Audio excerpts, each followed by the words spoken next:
and hope. I promised you a very interesting, very beautiful video that was made by George Monbiot. George Monbiot is the environmental writer for the Guardian newspaper. So he's British. He's one of my favorite environmental writers. He's very politically astute, and he has a lot to say on things that go on in the UK, but also in the globe. And he's in this case produced this beautiful. I don't know if he produced it, but he narrates it. So this brings up the whole issue, since we are talking about evolution, species interactions, and biological communities. I would better have placed this video in the chapter that's about conservation. And that comes after, since chapter 4 is human population, if I'm not mistaken. Yeah. And then chapter 5 is biomes and biodiversity. And then comes chapter 6 is environmental conservation, forests, grasslands, parks, and nature preserves. So the video you're about to see really belongs in chapter 6. But I want to show it to you now because it's a wonderfully optimistic example of what happens when people try to restore a damaged ecosystem. In this case, the damaged ecosystem is none other than Yellowstone National Park, the first national park. And if you might know a little bit about that region of the country, but generally speaking, people of European extraction hate wolves. I know that's an incredible overstatement, but okay, the whole idea that wolves are bad, that wolves are evil, Little Red Riding Hood, that all comes out of Western European mythology and superstitions. Now, there's a reason for that, and it's fascinating, is that wolves typically in Europe lived in forests. And the aristocracy, typically the crown, owned the forests. Owned, I mean, lock, stock, and barrel. Forests were royal property, which were used for hunting and for whatever. But, poor peasants, think Robin Hood, hungry for whatever, would go into the forest. And that's why the Robin Hood story is so interesting, because, of course, Robin Hood's enemies is the sheriff of Nottingham, law enforcement, the crown, and the aristocracy. And his, merry men are these, basically, it's a guerrilla army that steals. In other words, they are, in that sense, terrorists. They steal from the rich and give to the poor. That's the Robin Hood story, right? So, but what's interesting about it is that they live in Sherwood Forest. And Sherwood Forest is they don't own it, but that's where Robin Hood and all of his mates live. And so to keep people away from the forest, the powers to be would invent all kinds of stories about wolves. Wolves are bad. Wolves are dangerous. Wolves will kill you, yada, yada. And that's why the Little Red Riding Hood story. Remember that the wolf eats the grandmother, right? So that they brought that from Europe to the New World. And the New World actually has many different species of wolves. One of the most common is the Mexican gray wolf, but there's large wolves and small wolves. And in fact, there was a wolf in the New World that was very, very big, known as the dire wolf. And if you go to La Brea tar pits, you'll see a diorama with a dire wolf. They were driven to extinction during the human occupation of the Americas. But the European settlers came and extended their paranoia of wolves, not only because they already had a culture that was anti-wolf, if you want to call it that, but they were also raising cattle and sheep. So yes, the wolves are apex predators, and they would feed on some of the cattle and some of the sheep. Now, interestingly, just parenthetically, when wolves attack, they pick the easiest prey in the herd, the slowest, the oldest, or the youngest. So actually, wolves provide a very important service. They cull the herd, meaning they remove individuals from the herd that probably then are, because they get eaten, they don't get to procreate, so that whatever their weaknesses are genetically don't reproduce, because the wolf ate the weakest members of the herd. That's very, very different from human hunters, who do the opposite. Human hunters will kill the stag that has antlers, that's, 7-pointed antler. In other words, the alpha male. And it's not unusual for hunters to take great pleasure in killing alpha males of herd animals, of that kind of animal. So they eliminated the wolves. This goes on to this very day, and this might shock you, but the elimination of wolves in the lower 48 states and Alaska is alarming, and it's a sport. People get paid. Idaho pays a bounty for how many wolves you kill, and Idaho refuses to stop the wolf kill. A lot of what they do, they claim, is for economic reasons. They can't afford to lose animals to wolf packs. It isn't really true. But they like killing the wolves. And in fact, they killed them from helicopters and airplanes. The infamous Sarah Palin, and maybe you're too young to remember that particular creature, from Alaska, was very proud of shooting wolves from an airplane in the wintertime because they stand out in the snow. So you're flying in your little your airplane, and you see the wolves, and you shoot them from the air, and then you can land your little airplane on the snow with little skis. And she poses with her airplane, and I don't know how many dead wolves hanging from the struts of the wings of the airplane, proud of how many wolves she'd killed.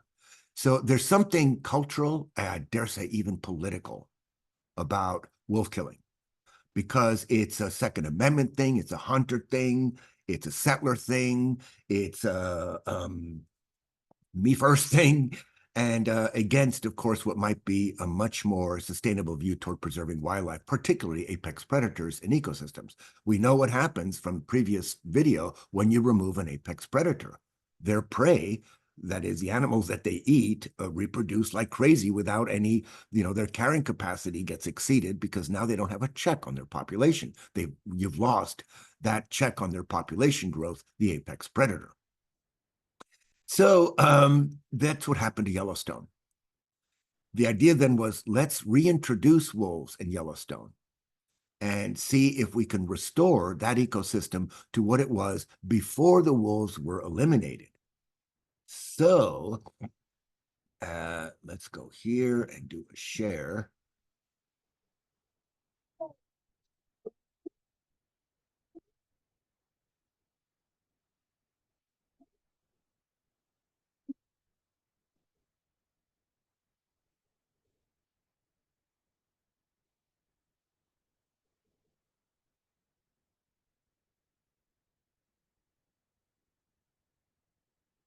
One of the most exciting scientific findings of the past half century has been the discovery of widespread trophic cascades.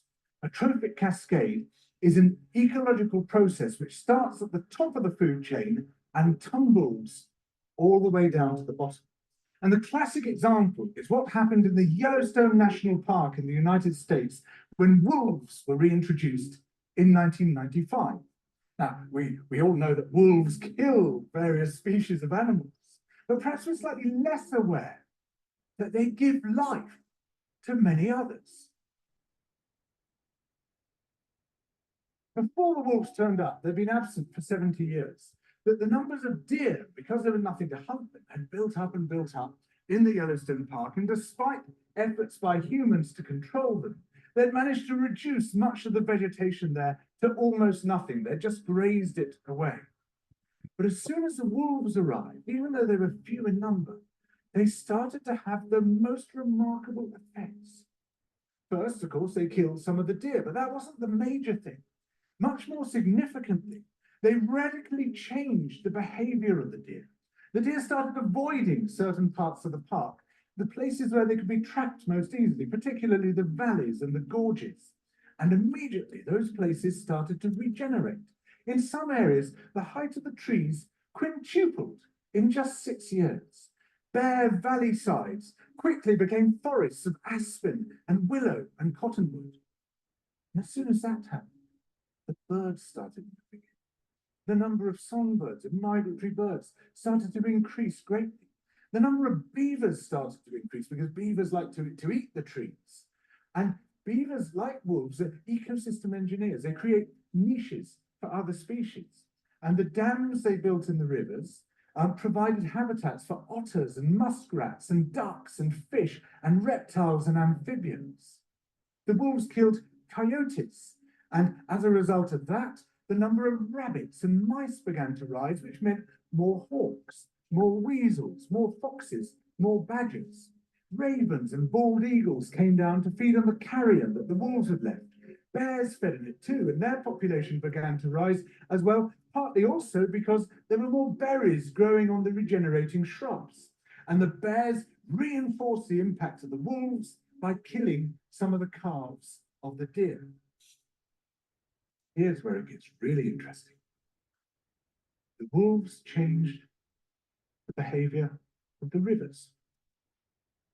They began to meander less. There was less erosion. The channels narrowed, more pools formed, more riffle sections, all of which were great for wildlife habitats. The rivers changed in response to the wolves. And the reason was that the regenerating forests stabilized the banks so that they collapsed less often, so that the rivers became more fixed in their course. Similarly, by driving the deer out of some places and the vegetation recovering on the valley sides, there was less soil erosion because the vegetation stabilized that as well. So the wolves, small in number, transformed not just the ecosystem of the Yellowstone National Park, this huge area of land, but also its physical geography.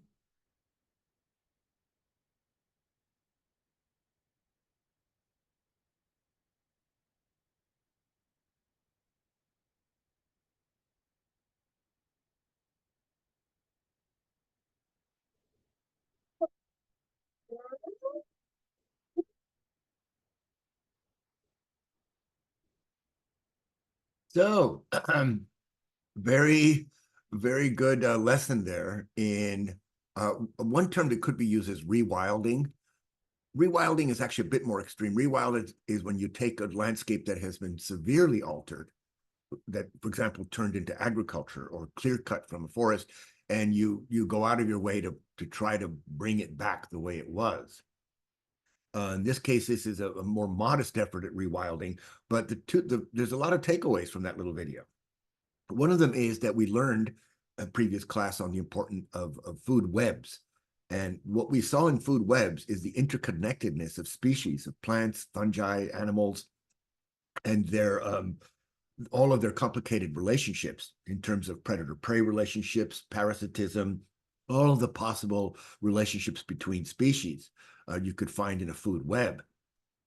So that's one takeaway. The other one is that well, interestingly, that wolves are very interesting animals, and that our hatred of them is cultural. I know that, among native peoples that have lived in those same regions of the U.S. and Canada and Alaska, they don't have a culture of despising, fearing wolves. So this was a uniquely European imported attitude that has resulted in the wiping out of wolves all across the lower 48 states. It's actually quite extreme because some wolf species have actually been lost. So in some cases where they've tried to reintroduce wolves, they've reintroduced a different species of wolf, typically the Mexican gray wolf, and not what might have been a larger North American wolf that has since gone extinct. This is a very nice little embayment, and let me see if I can see what the caption says. Galapagos Islands have provided an accidental library for examining biological diversity and species interactions. So this is one of those islands in the Galapagos. These are the famous finches that Charles Darwin studied. Two finch species have similar beaks when they occur separately on the islands of Daphne and Los Hermanos. But beak sizes shift when the species occur together, as they specialize in different feeding strategies.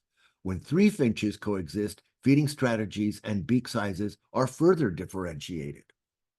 So this is the cornerstone of understanding Darwin's theory of evolution.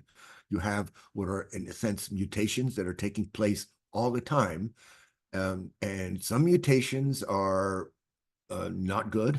And so nature or natural selection then either rewards some mutations or, in a sense, deletes others.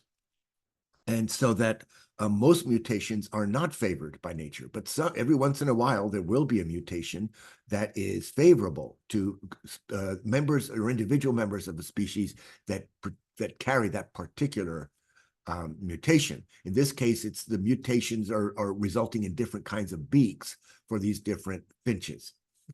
So there you have the four islands, and you can see how, scientifically people have measured the percent of individuals in each size and class with these different kinds of beaks. So understanding Darwin means understanding that mutation is constant, it never stops, and that natural selection is constant and never stops. So what you get as a result is a process of what we could call speciation, and that is where a species comes into being from an ancestor. So when you look at these relationships or evolution of species, whether it's a trophic cascade from the top to the bottom, or whether it's a food chain from the bottom to the top, you'll see these kinds of dynamics going on between mutation and natural selection. And the idea then is, if you get speciation, if you get a new species from a common ancestor, you have more species than you started out with. And that is, in fact, the history of the world. There are more species alive today on planet Earth than have ever lived. That said, 99% of all the species that have ever lived have gone extinct. So that we are the 1% of the world of a species of biodiversity. So an increase in biodiversity is a natural trend. A decrease in biodiversity is often due to external causes, major climatic shifts, all manner of asteroids slamming into the planet. All those things can put a real dent in speciation, in biodiversity, and even in some cases bring about a mass extinction. That is where over 50% of the genuses, of genera, disappear. So the Earth has seen 5 mass extinctions, and I mentioned to you, we're possibly witnessing today the 6th largest mass extinction, and that's directly as a result of human action. I have a friend who actually she does her work in Tanzania, and she's very interested in giraffe preservation. I did not know that giraffes are very threatened, because I didn't think, big game hunters don't hunt giraffes. You can't taxidermy a giraffe and put it in your living room. And nonetheless, the several species of giraffe, and I think there's 3 major ones, that there are, in fact, very endangered today. Their habitats have been grossly reduced, and the number of individuals representing that species in any one place is also smaller. So that's where you get the dynamics of extinction, or what you might say are the dynamics of extinction in one place. So we'll talk about that as we approach it. But this is a classic East African savanna landscape with the thorn trees and the giraffes. The northern limit of the saguaro cactus is partly controlled by its low tolerance of freezing temperatures. In some cases, frost damage may not be visible in adult plants, but it can limit distribution by reducing reproduction. Saguaros are they're very, I hate to use the word iconic, but they are. There's a certain look to saguaros. Sometimes they even look like people with arms. I've seen many, well, in Mexico, when you have a grove like this of saguaro cactuses, it's known as a saguaral. So Arizona has a lot of saguarales, as does the state of Sonora in Mexico. That's sort of their habitat in North America is typically the Sonoran Desert. And that's because the Sonoran Desert, while it does get cold, it doesn't necessarily freeze or get snow unless you're in higher altitudes, like Scottsdale, Arizona. In that case, you've actually left the Sonoran Desert. So these saguaro cactuses, I found out, can live to be 350 years old. They grow very slowly. They do grow very tall, and they live long lives. So here, what you're seeing is the tolerance of limits that affect a species distribution. For every environmental factor, there is an optimal range within which a species lives, reproduces most easily, so abundance is high. The horizontal axis here could represent a factor such as temperature, rainfall, vegetation height, or availability of some critical resource. So the zones of intolerance are at the ends, and that's either too low or too high. And then the zone of physiological stress, and then the optimal range where the species is most abundant is in the middle. So the environmental gradient is what this curve is called. It works best at the middle area where you don't have either factors that limit the population of that species because of the conditions are intolerant or just basically stressful. This shows you the difference between a species whose strategy for eating or even habitat is a generalist. And interestingly, bears are generalists in that the American black bear can tolerate a wide range of environment conditions. Specialists, in contrast, have a narrower tolerance of environmental conditions. So the giant panda is a specialist because they need bamboo forests. That is their diet. So that's where you find pandas, whereas black bears are everywhere. So that's the difference between a species that has a generalist approach and a species that is somewhat of a specialist. They've evolved from carnivorous ancestors to live on a diet composed almost exclusively of bamboo. Adaptations include thumbs that help it grasp bamboo leaves and teeth that help it chew the grass. So now we have to take a little pause because, in fact, what this figure 3.6 blurb says is that pandas have evolved thumbs, and it even says that these thumbs have a purpose.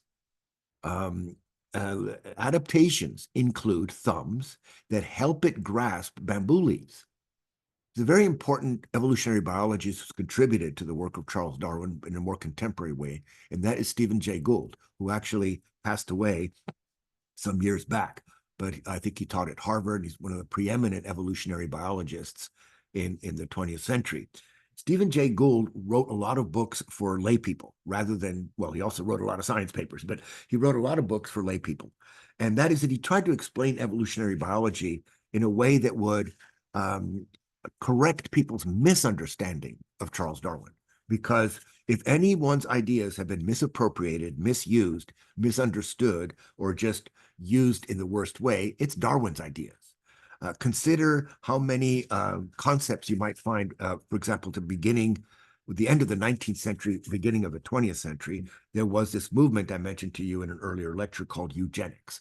This was a theory of white supremacy that was so prevalent, so popular, that even the president of the United States, that would be President Wilson, was a eugenicist. And this was a way of taking racial prejudice and using science to gussy it up, to make it look acceptable, to make it look reasonable, to make it look truthful. So the eugenicists grabbed on to Darwin's ideas and then turned it into what today we would call social Darwinism. It's very important to note that Darwin rarely wrote, if at all, about humans. His interest was animals and plants, but mostly animals. So Darwin is writing about species, plural, and they're different species. So the idea of taking Darwin's findings of natural selection and then misusing them, we have that famous term survival of the fittest, which I think Darwin probably never said. But those terms became the fodder, the fuel for the eugenics movement, for theories of racial superiority, which, by the way, are uniquely Western European theories. Well, maybe not. I think in Russia you also have theories of superiority, right? Stephen Jay Gould writes a bunch of little books. They're small paperbacks. You can get them on Amazon. They're very cheap. And a very important one is called Panda's Thumb. And in Panda's Thumb, Stephen Jay Gould actually questions what we all think as a result of reading Darwin is a fact, which isn't a fact at all. And that is that evolution or evolutionary adaptations are functional. Very important, because Stephen Jay Gould says, no, they are not. They are random. And that's very important, because once we start thinking that there's some kind of intelligent design behind evolution, we are opening the door to religion and closing the door on science. It's not a surprise that when when Charles Darwin writes The Origin of Species, his magnum opus, his big book, that the last chapter is his rebuttal to religious people, Christians, who were questioning his theory and say, "You're so wrong, Darwin. The earth is 5,000 years old. It was created in 7 days by God, and anything other than that is blasphemy, and you're a heretic, you're Satanist." What you might expect was as much true in the middle of the 19th century, and here we are in the beginning of the 21st century, and there's still people spewing that shit. It's sad. It's sad because now they're succeeding with their homeschools, their religious schools. We have more and more states using taxpayer money to fund religious schools, something that is explicitly prohibited in the Constitution. But you can go to New York, you can go to Oklahoma, and see that the school district money is spent on a Christian school, which is where kids learn that the earth is 5,000 years old and that God did it all in 7 days. So science is taking a beating. The anti-science movement in the United States is growing. There are more people skeptical and I would just say disdainful of science today than we had in the middle of the 20th century. It's amazing. But look at what's being taught in a lot of these schools that are banning books, like in Florida, and look what students are being taught. And they're being taught a lot of hogwash. So Stephen Jay Gould writes The Panda's Thumb to correct us on our idea that somehow an evolutionary trait, a mutation that is favorable, is somehow functional, that there's intent behind it, that there's intelligent design behind it. And so that's why I'm surprised that the book actually here gives a functional explanation for the panda's thumb. We know from Stephen Jay Gould that that isn't true. So it's difficult to get our head around this because the way we think and the way we've been taught to think is that we see these connections and we see what we think are sort of imperatives or it must be that way. And it's that way with evolution and with what we think are functional adaptations, but they are random. The other thing that Stephen Jay Gould wrote, another little paperback, was I think it was called Ever Since Darwin, and it questions the whole idea of what do we call these things? IQ tests, and the whole idea that intelligence is something that you can look at from a biological point of view. So I highly recommend Stephen Jay Gould. Of course, he's despised by fundamentalists, but his impact on our understanding of Darwin is very important because he's updated Darwin. Darwin made a few assumptions of his own, given that he was writing in the middle of the 19th century, and he was affected by a lot of mid-19th century ideas, concepts of progressivism, that things necessarily move forward. Other concepts that things move gradually and slowly. So those have been, fortunately, in many ways, corrected today when we use Darwin to understand natural dynamics. And what you see here is several species of insect-eating wood warblers. Insect eating is a dash there. Occupy the same forest as in Eastern North America. The competitive exclusion principle predicts that the warblers should partition the resource, insect food, in order to reduce competition. And in fact, the warblers feed in different parts of the forest. So when you have a lot of competition between animals, in this case birds, that have the same diet, it's an interesting adaptation. In this case, it's a behavioral adaptation in terms of securing food for themselves and minimizing the competition from either members of the same species or members of nearby species. So these are all warblers. They're all different warblers, but they have different strategies for how they find the insects on the tree. For example, some of these birds might move up the tree on the tree trunk. Some will move down the tree trunk. And that way, they're like ships in the night. They pass each other. They're not directly competing. And then there's other species that have different strategies altogether, like woodpeckers or larger birds that can set traps for insects. But in this case, it's the Cape May warbler will tend to stay outside of the trees.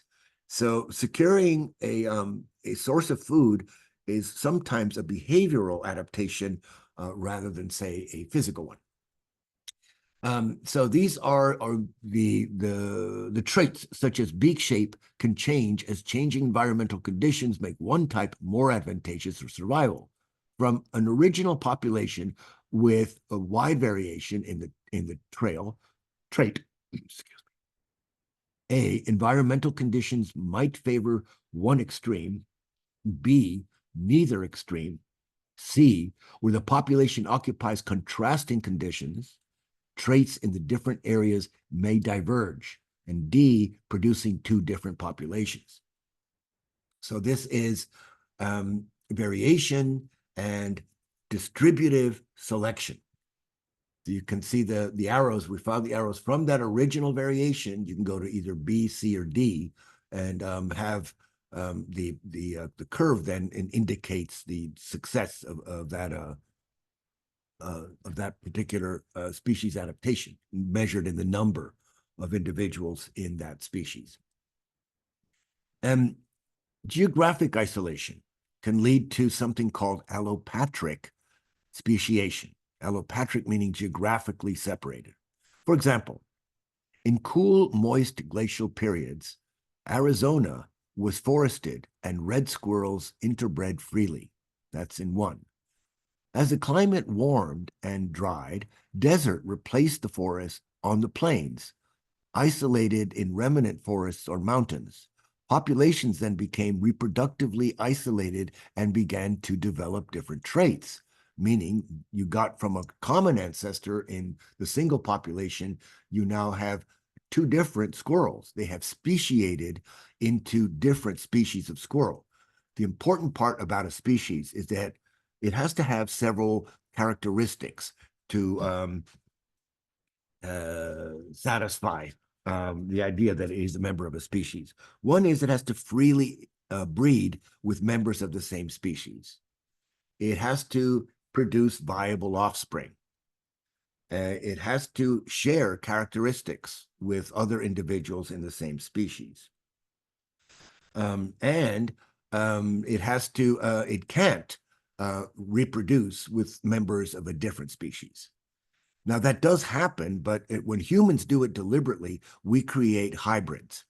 So, for example, a mule is a donkey and a horse. So humans then fertilize either the horse or the donkey with the sperm of either the male horse or the male donkey, and what gets born is a mule. But a mule is a dead end.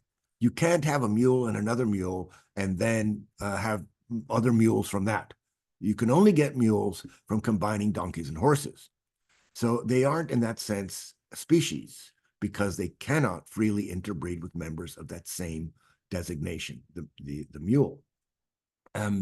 So that's important because humans have actually been playing with plants and animals for the longest time, and in many cases have produced hybrids. Or you'd have a hard time calling it a species. It's basically an exception created by human tinkering. And incidentally, when Darwin writes The Origin of Species, very important big book, the first chapter is not about natural selection at all. It's about artificial selection. Darwin, understanding that people would more easily understand things that were closer to them, unlike the Galapagos Islands, would understand, for example, that in agriculture, human beings domesticated crops. The crops that we live on today all had wild ancestors that earlier humans domesticated, creating from those wild ancestors the favorable traits that we like, and this is the reason why we grow the crops at all. So, for example, in Mexico, which is the birthplace of maize, which Americans call corn. So corn and maize are the same thing in this side of the puddle. In the other side of the puddle, corn is any staple grain. So the British talk about barley corn, and that wheat is corn, that oats are corn, that maize is corn. But in the United States, corn is maize and maize is corn.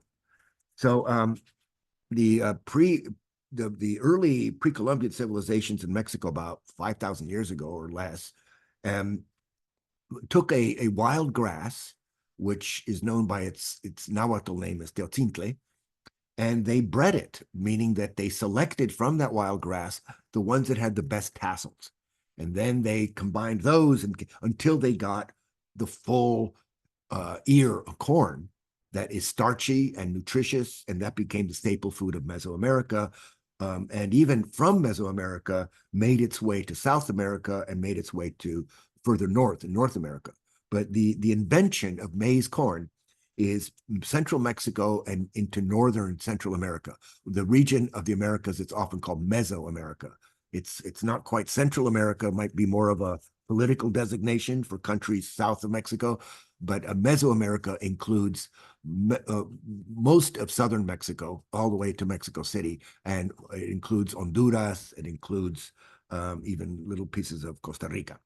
So that is where corn or maize comes from. Darwin then shows you how human beings also, for example, domesticated animals, cattle, donkeys, sheep, goats.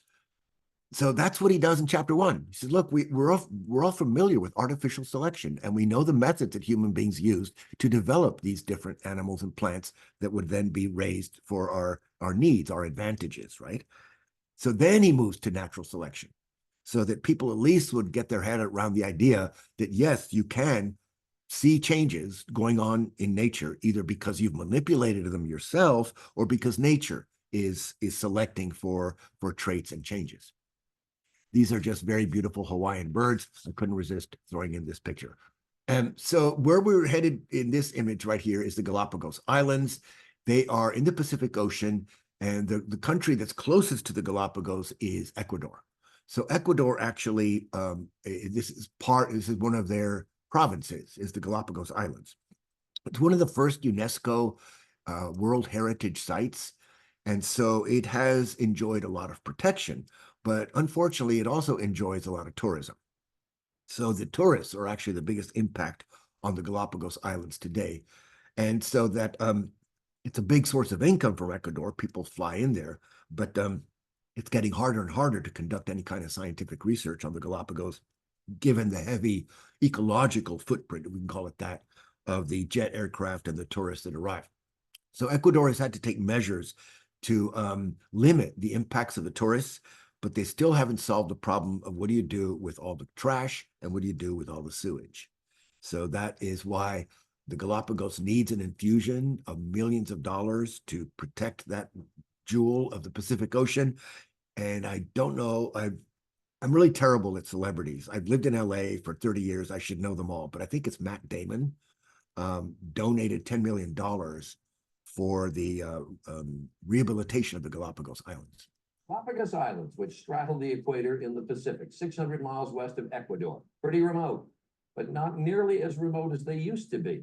Tourists are flocking to the once pristine setting. Jeffrey Kaufman reports on efforts to protect the islands and the amazing creatures which inhabit them. Giant tortoises with distinctive shells, 13 species of finches that evolved with different beaks, and the odd and enchanting three-footed bluebee.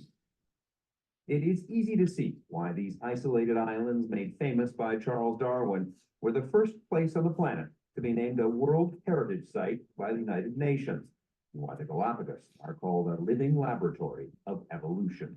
Since they arrived on these islands millions of years ago, these creatures have only had to contend with nature for their survival. But the recent arrival of another creature threatens everything here. Tourists, a lot of tourists. 30 years ago, the Galapagos hosted 10,000 visitors. Last year, 161,000. And this is what the tourists don't see: a landscape being transformed by trash. With no sewage system on the islands, the waste goes into the ground and the sea, which is why last year, UNESCO put the Galapagos on its list of heritage sites in danger. The governor of the Galapagos says the warning has been a good thing. It has been positive, he says, because it has strengthened the government's case to limit population growth and control tourism. Now they allow just 84 licensed tourist boats to dock here, and every visitor must be escorted by a trained guide. Eco-tourists from all over are clamoring to see a place where the animals are unafraid. Hi there. In so many ways, these islands are just as magical today as they were when Darwin set foot on them almost 2 centuries ago. The challenge to keep them just as they are. Jeffrey Kaufman, ABC News, on the Galapagos Islands.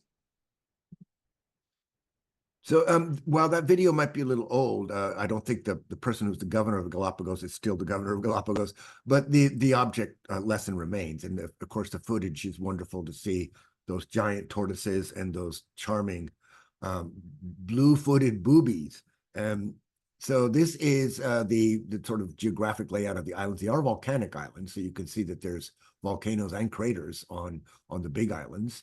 And then you can see where there are these different finches have adapted to. For example, the cactus ground finch, learns to eat the fruit of the nopal cactus, which is when I was a kid, we used to eat those all the time. They're called tunas. I don't know why they're called tunas, but there's an art to taking a tuna off a nopal cactus and successfully opening it without getting all the little this all the little espinas in your skin, and they're very juicy, very sweet, and they are thirst quenching. So people in desert climates, native people in desert climates, have always known you can quench your thirst from eating a tuna off of a nopal cactus. It's rich in water and rich in sugars. It really will save you from dehydration. You can see that the large ground finch depends on seeds, the woodpecker finch depends on insects, and the vegetarian finch depends on buds. So selecting a source of food is selecting, meaning adapting to consuming a source of food, is of course a vital aspect to the word that we're going to use is niche or niche. Niche. I mentioned to you before that that is actually an architectural feature in a lot of buildings, in churches especially, but in ecology, the term is used to describe the functional habitation of a species. Functional meaning that a niche is more than a geographic location. You can't point to a place and say, well, that's the niche for rattlesnakes, because behavior during the course of a day, and that includes nighttime, will change the area where a particular animal either migrates to or searches for food or seeks shelter from the heat. All kinds of reasons why animal behavior during the 24-hour cycle more accurately describes the niche, because there are different functions that animals need in terms of their well-being, their reproduction, their ability to eat food, their ability to rest, and hiding from predators. So the whole thing together is the niche for that particular animal. That matters because niches overlap, but they might overlap at different times of day, so that even rodents and snakes that have different behaviors in the course of a day, even though one is the predator and one is the prey, might not meet each other because their respective niches have them on different cycles. One is nocturnal, one is diurnal. So in that way, a behavioral change or an adaptation reduces the possibility of being lunch for some other for another predator. But they are far from the mainland, 1,000 kilometers or 600 miles, either to the coast of Ecuador or directly to the Central American coast. And where that arrow ends up there in Central America is actually Costa Rica. It's the northernmost border of Costa Rica before it borders with Nicaragua. That is, it's a nice map because it also shows you the bathymetry. Bathymetry is the word that's used to describe what does the land look like under the water.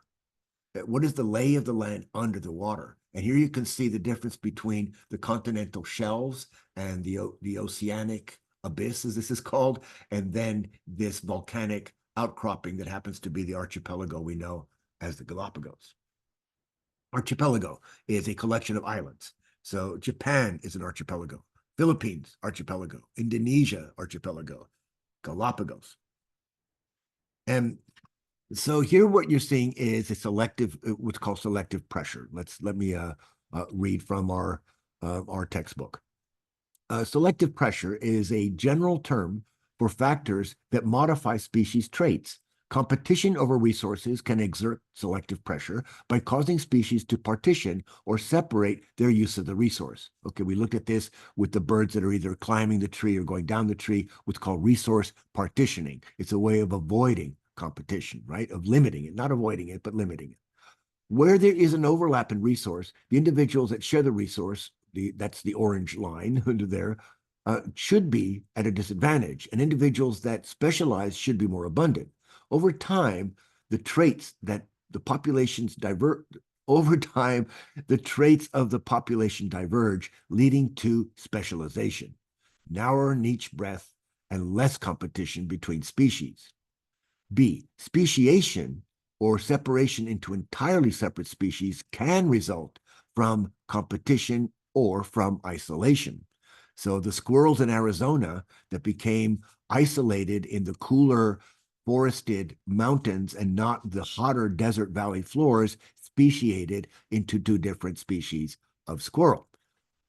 Interspecific. So there's two kinds of competition. We saw this in the video earlier this week. What's called intraspecific competition and interspecific competition.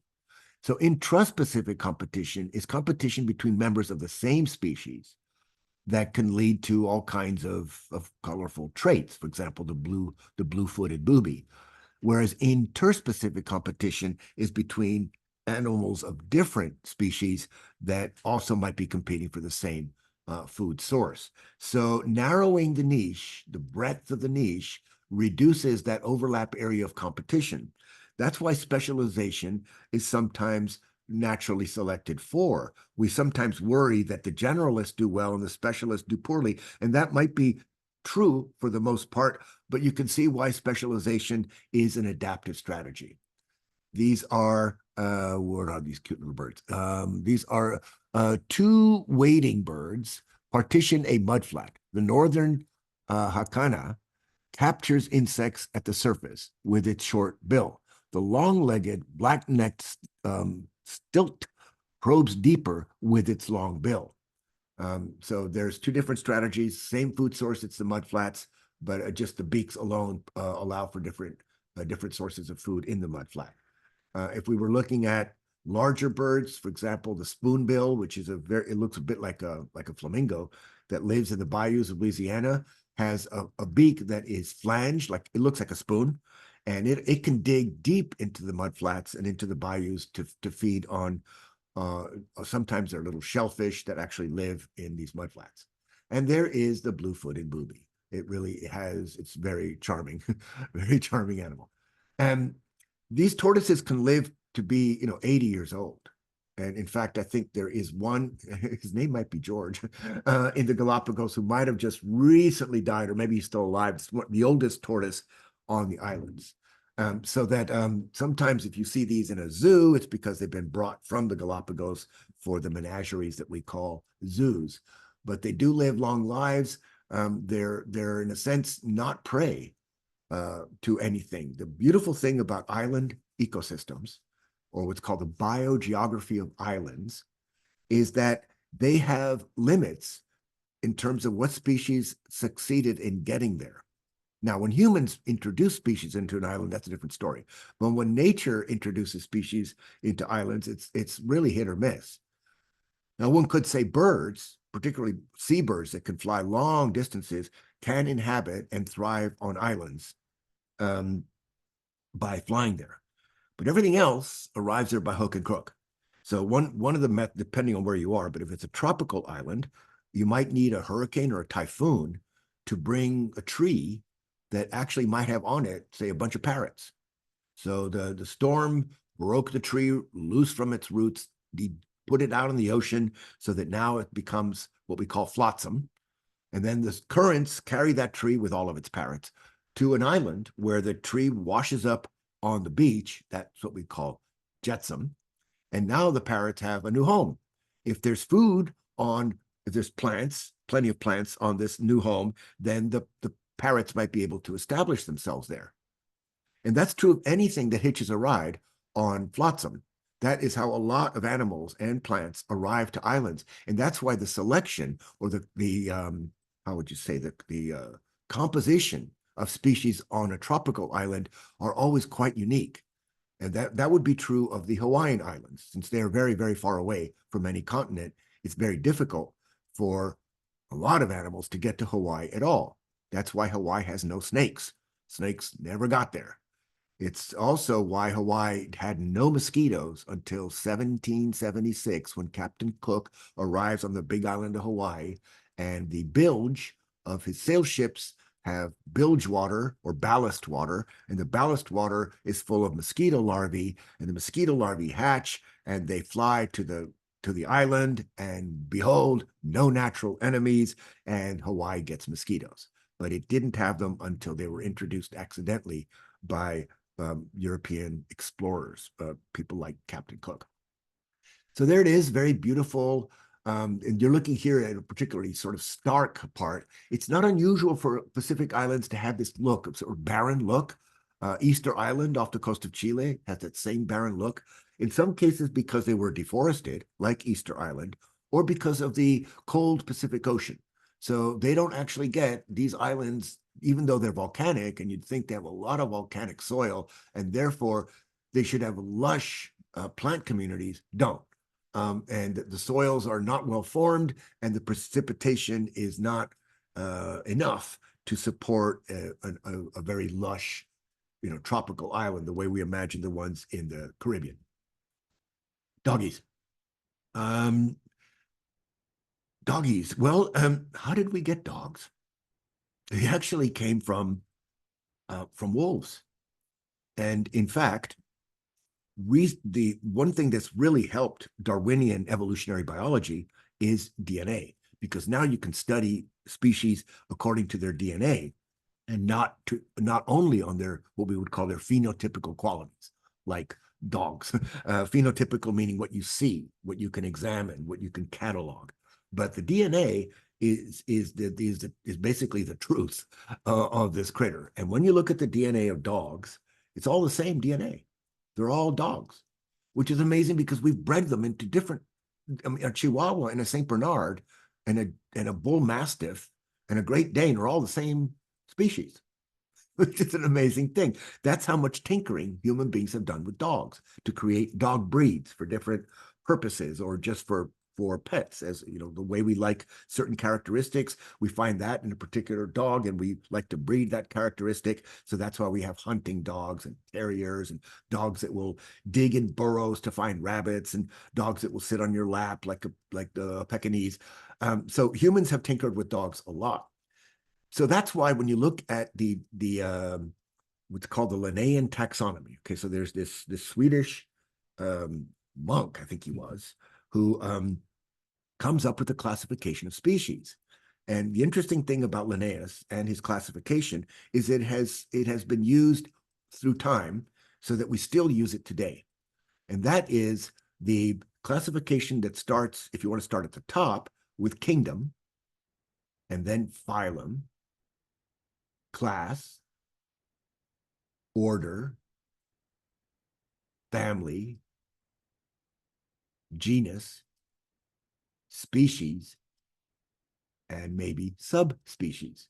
For example, human beings, genus Homo, species sapiens, subspecies sapiens. So this particular stage of hominids for human beings is Homo sapiens sapiens. We are a subspecies of Homo sapiens. So in looking at dogs, we've always had a different classification. Wolves, because they're canines, are Canis lupus, and dogs are Canis canis, until recently, where the DNA of wolves and the DNA of dogs was compared. They are so close genetically. Dogs and wolves are so close that it doesn't make sense to treat them as separate species because they can interbreed. I used to live in Santa Cruz where there was a bloke on Pacific Garden Mall, as it was known, who had a wolf dog. In other words, you look at this big dog, looked like a German, looked like a husky. It looked like one of those, cold weather dogs, but it was too big to even satisfy. And then I realized, I asked him, he said, yeah, this is I think his dog was, 25% wolf. So if that's possible in nature, you don't have to do it in a laboratory, then dogs and wolves are closer related than we have always thought. So that now they've been renamed. We no longer have Canis canis. We have Canis lupus, which is same as wolf, and then subspecies familiaris. Latin is used for all. So Canis lupus familiaris is a dog, and Canis lupus is a wolf.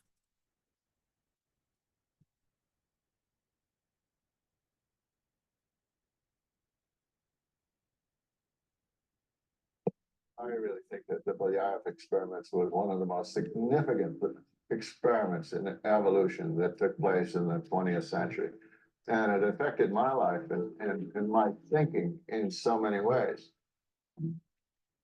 The experiment was begun in the 1950s at a fox farm in Siberia. The foxes were being bred for their fur, but they were wild animals that were hard to handle and often too stressed to breed.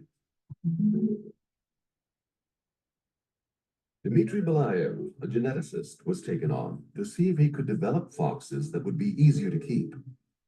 He began his experiment by breeding together those foxes with the least excitable temperaments. Belyaev selected foxes by a simple method. He extended a gloved hand into each animal's cage. The foxes that attacked, cowered, or bit him were excluded from breeding.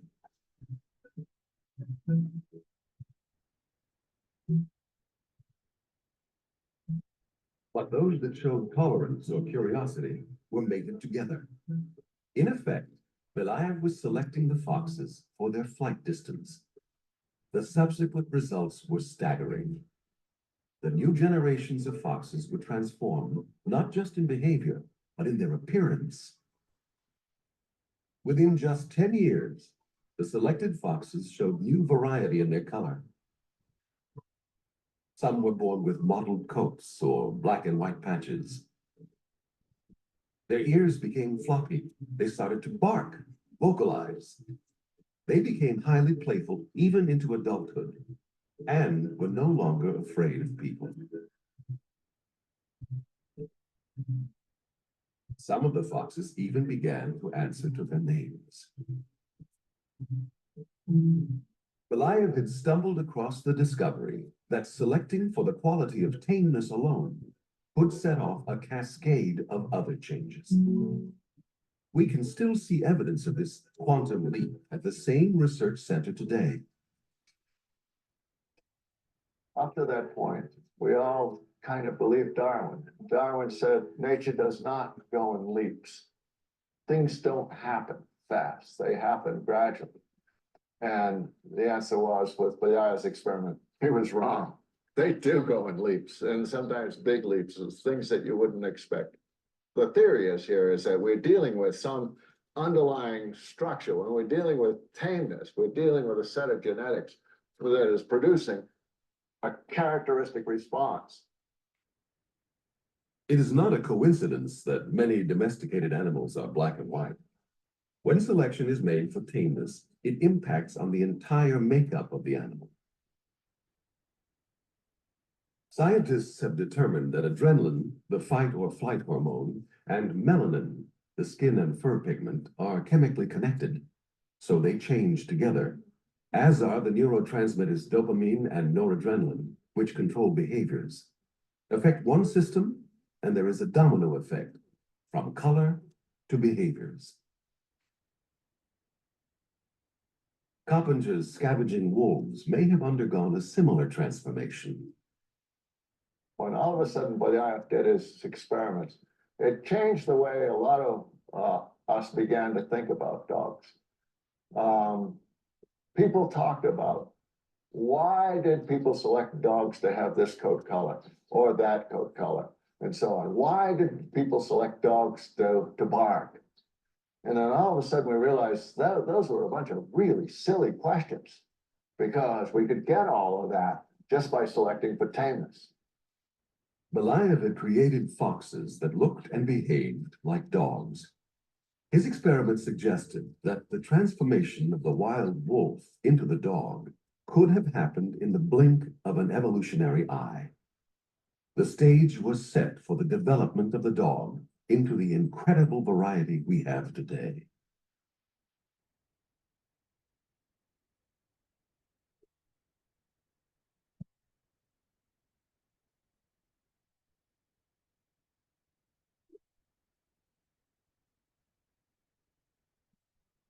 Yes, it is an incredible variety, but it's all Canis lupus familiaris.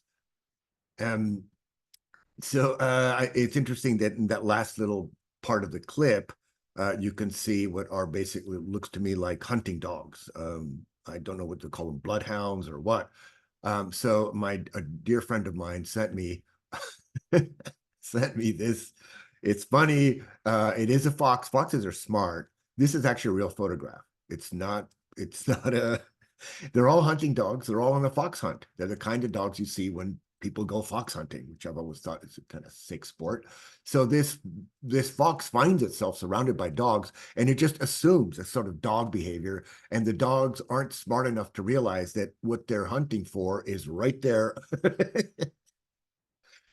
Vaccinations. I don't know why they insisted on this image, but it's a little kid is getting a shot and he's screaming. I don't know if I ever screamed getting a vaccination, but the idea is that so many pathogens mutate so quickly that we have to try to keep up with them if we don't want to suffer the consequences of getting sick. So consider all of the different versions of COVID that we've had ever since the Delta variant, which was the most destructive in terms of mortality, and now version number what of Omicron. I've had COVID twice. It always somehow it gets me in December.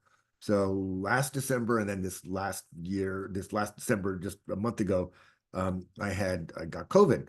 Now I wasn't really seriously ill. I got ill for maybe a couple of days. And a lot of people that get COVID now, if they've been vaccinated and they've had their boosters, will tell you, yes, I had symptoms. They didn't last that long.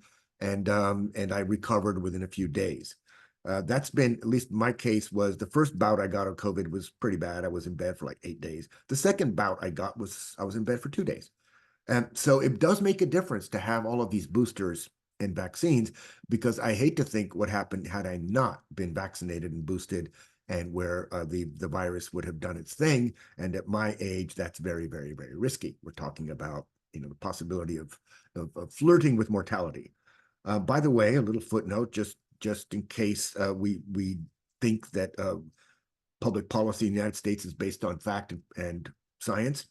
The state of Florida, which some of us would like to forget about, has I guess he's the Surgeon General, or he's the head of the health system in Florida. So it's a public office. He's now urging people to not get vaccinated, not just against COVID, to just not get vaccinated. So the anti-vax movement, which we'll talk about when we get to the topic of epidemiology and toxicology, has been incredibly successful. They have confused and befuddled more people today than they did when they first reared their ugly little head in the 1980s. So there's a tremendous human cost that goes along with the denial of medical science. Sadly, there just is. And anti-vax movement it's like the flat earthers. You cannot dislodge them from their conviction that you get your COVID vaccine and Bill Gates is going to put a chip in your brain that's going to activate as soon as they turn on the 5G cell towers. I don't know if you've heard that, but my nephew firmly believes it. The same nephew. This year is the 200th anniversary of the birth of Charles Darwin, whose famous book on the origin of species founded the science of evolution. But in offering one large answer, the book really raised so many new questions. Scientists still travel the world, just like Darwin did, looking for answers now. As digital reporter Margaret Conley discovered on a trip to the Solomon Islands, she shows us this week's Nature's Edge Notebook. Wild dolphins played alongside our boat as we approached Tenapare, the largest uninhabited island in the South Pacific. Yeah. That's it. That's Party White-Eye. Really a poster child for the biological species concept. On Tenapare, we meet American scientists who are still discovering just exactly how one species evolves into another. Darwin's book, The Origin of Species, showed that they do evolve, but he couldn't explain precisely how. He had very few tools to work with. What Darwin did is genetics wasn't really well known. What about the question implied by Darwin's book title? How do species originate? We're still answering it 200 years later. The white-eye has morphed into different species across the islands, some just miles apart, and it's not only happening with birds. You know, what's remarkable about this animal is it looks like a number of other species in the genus Platymantis. However, its call, very distinctive. It's from this call that they know the species is new to science. Yeah, that's pretty cool. Holding something that doesn't have a name in my hand, The scientists also work with local communities. the closest guardians of all this exotic variety. As with this turtle rodeo, they're looking for endangered sea turtles. When they spot one, Holy cow! these female green turtles are taken to shore for a health checkup and to be measured and tagged. I think it is important to understand the story of Genesis, and where did it come from, and where they're heading, because it gives you a much more refined appreciation for what ought to be said. The story of Genesis, with modern scientists filling in a few of the details. For the World News webcast, Margaret Conley in the Solomon Islands. This year is So, interesting point. And I think, by the way, some of those islands have a research station that is run by UC Berkeley. So UC Berkeley students can take field trips to, near Fiji and do ecological studies of these islands. But it does raise an interesting question. And I'm loath to, two things I should cover. Okay, the first one was when Stephen Jay Gould, and what we saw with the dog case was that Darwin was very much influenced by mid-19th century philosophy that looked at all processes as happening gradually. Processes in nature happen little bits at a time. And what we've learned since then is that isn't true. It isn't true of geomorphology, and it isn't true of evolutionary biology. What I mean is that the standard theory, or the standard observation, is called gradualism. And Darwin was a gradualist. He believed that evolution happens slowly in little bits that contribute over time. So what we learned with the dog story is that evolutionary leap happened, as they put it, in the blink of an eye. So that sometimes an evolutionary leap happens in a very short period of time. It's not gradual at all. It's what Stephen Jay Gould called fits and starts.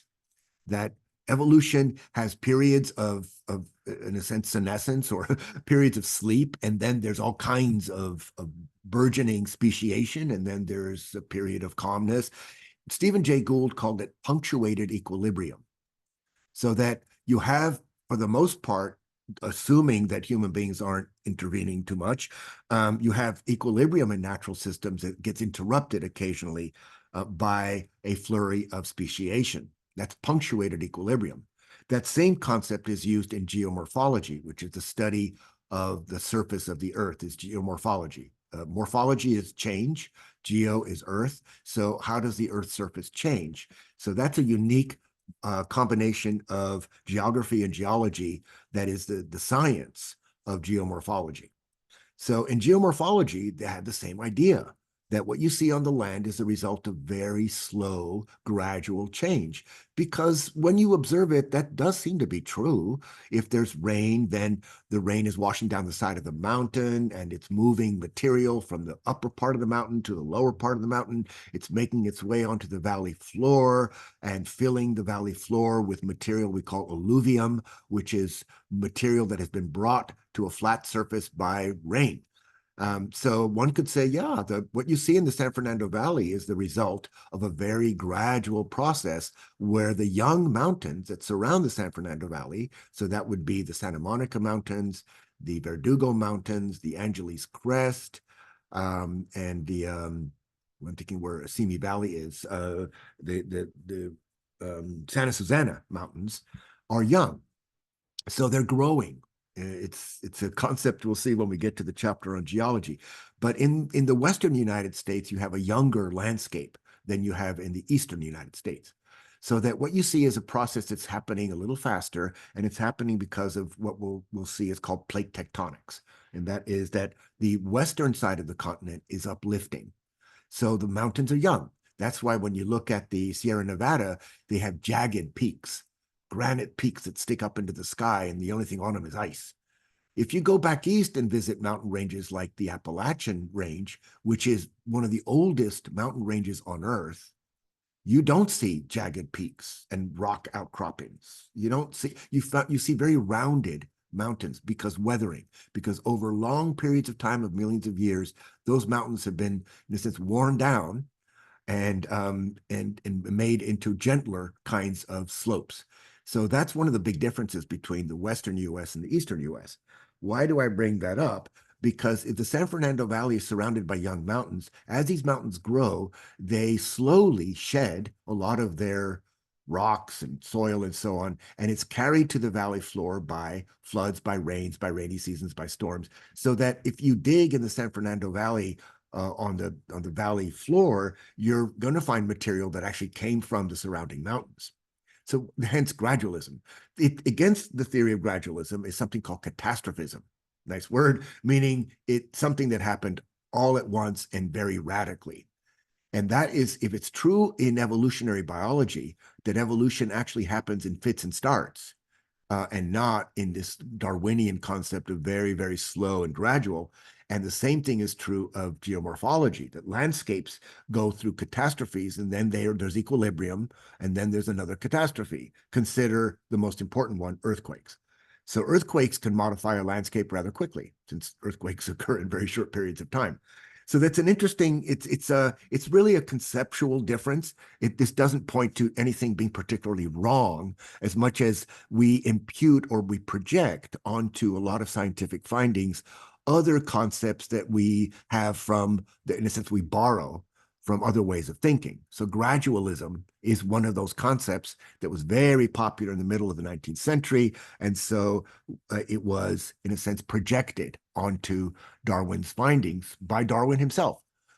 So the fact that he's been proven wrong in that respect, that evolution happens in fits and starts and not in little bits every day, doesn't prove Darwin wrong at all.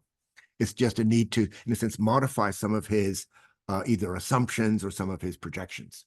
What you see here is, in a sense, you could call it a phylogenetic tree, but it really limits what it's looking at here at the very top, actual cell structures. So you have eukaryotic cells and prokaryotic cells, and this, of all the life forms on Earth, bacteria, archaea, and eukarya account for all of the different cell structures that make up life on Earth. So that if we were to modify Linnaeus's taxonomy is the classification of species. So if we modify Linnaeus's taxonomy, and remember that it was kingdom, phylum, class, order, family, genus, species, we have to add one. And what's been added to Linnaean taxonomy is domain. So now we start not at the top with kingdom, but we start at the cell structure with domain. So now it's domain, kingdom, phylum, et cetera, et cetera. So in the category eukarya, there you have the protista, which are single-celled animals. You have plants, fungi, and animals. So that accounts then for all of the different life forms on Earth. Notice that it excludes viruses. Viruses are not typically classified as a life form. And even though they are classifiable, and we understand that there are different kinds of viruses, and there's a whole area of virology, which is the study of viruses, but they don't have enough DNA to constitute a life form. In fact, viruses can't exist without, in a sense, colonizing other life forms. So we'll see that is a major difference in taxonomy, that viruses are not included either as eukarya or archaea or bacteria. The oldest life forms on Earth are, in fact, bacteria and archaea. Archaea actually come out of the ocean. And there are today some species, I think maybe sponges, are the descendants of archaea. So looking at the taxonomy of two common species, in this case, humans and what they put here as corn, or what we would also call maize if we were speaking Spanish or if we were in Europe. So there is the Linnaean taxonomy: kingdom, phylum, class, order, family, genus, species, subspecies. So for humans, our kingdom is Animalia. Our phylum is Chordata, meaning we have a backbone, a spinal cord, so Chordata. Our class is Mammalia. Mammalia are important animals because they not only have live, for the most part, give live birth. In other words, we don't lay eggs, but we also give milk to our young. So that's what makes mammals mammals. They're usually furry, they have live birth, and they give milk to their young. We're in the order of primates. So all humans are, together with all of the other great apes that we know, and even monkeys and so on, are all primates. Our family is Hominidae. So we're in the family of hominids, and that has a history itself. So if you take a course in physical anthropology, that's what you study in physical anthropology is Hominidae. What are the ancestors of modern humans? Going back to Australopithecus, habilis, all of the names that came out of the studies of early hominids that were carried out in East Africa. So in Ethiopia and Kenya is where you find the earliest ancestors, or the remains, the fossil remains, if you will, of early hominids, early humans. So what we understand, and this is always being debated in physical anthropology because there's always new data, new information, is that out of the Great Rift Valley of East Africa, humans then succeed as a very successful and smart species that's bipedal, that is, we walk on two legs, and we organize ourselves. And in that process, humans then travel out of Africa into the rest of the world. So one of those directions is toward Europe. However, there is this other human known as Neanderthal. And Neanderthal already lives in Europe prior to the arrival of sapiens. So that relationship between Neanderthal and Homo sapiens is studied a lot because there are only basically three types of humans. That is, there's three genetic branches to Homo sapiens sapiens, and one of them has Neanderthal DNA. So a lot of people of European descent, people that live in that part of the world, actually do have they've in a sense evolved with Neanderthal DNA, and this is becoming something, thanks to genetic research, something that scientists are really curious about. Like, why does it matter? And if it does, what's up with that? So there are three out of Africa's. That is, the humans don't just leave in one pulse from the Great Rift Valley of Ethiopia and Kenya. There are three migrations from East Africa to the rest of the world from our early ancestors. So Africa, being the mother continent, is the mother of humanity, of Homo sapiens. Notice then that the genus is Homo, the species is Homo sapiens, and then our subspecies is Homo sapiens sapiens. Let's look at corn. So now we're looking at a plant. Therefore, the kingdom is Plantae. The phylum is Aphyta. Phyta, P-H-Y-T-O or P-H-Y-T-A, is the Greek word for plants. So you might often see that when it comes to the classification of commodities in world markets. They'll talk about phytosanitary standards, and that is where the grain silos clean when they put the corn in it. So phyto, it has to do with plants. So Anthophyta is the phylum for corn. The class is monocotyledons or monocotyledons. Monocotyledons. So they're mono meaning single one, instead of a dicot, it's a monocot. When you see plants grow, that the first thing you often see is the dicot. The order is Comenalis. The family is Poaceae. The genus is Zea. The species is Zea mays, and the subspecies is Zea mays. So often with subspecies, they will repeat the last Latin designation. Incidentally, this raises the issue of what we saw with the turtles in the Solomon Islands. And I think it's an important issue worth raising. Notice that the scientists were American scientists.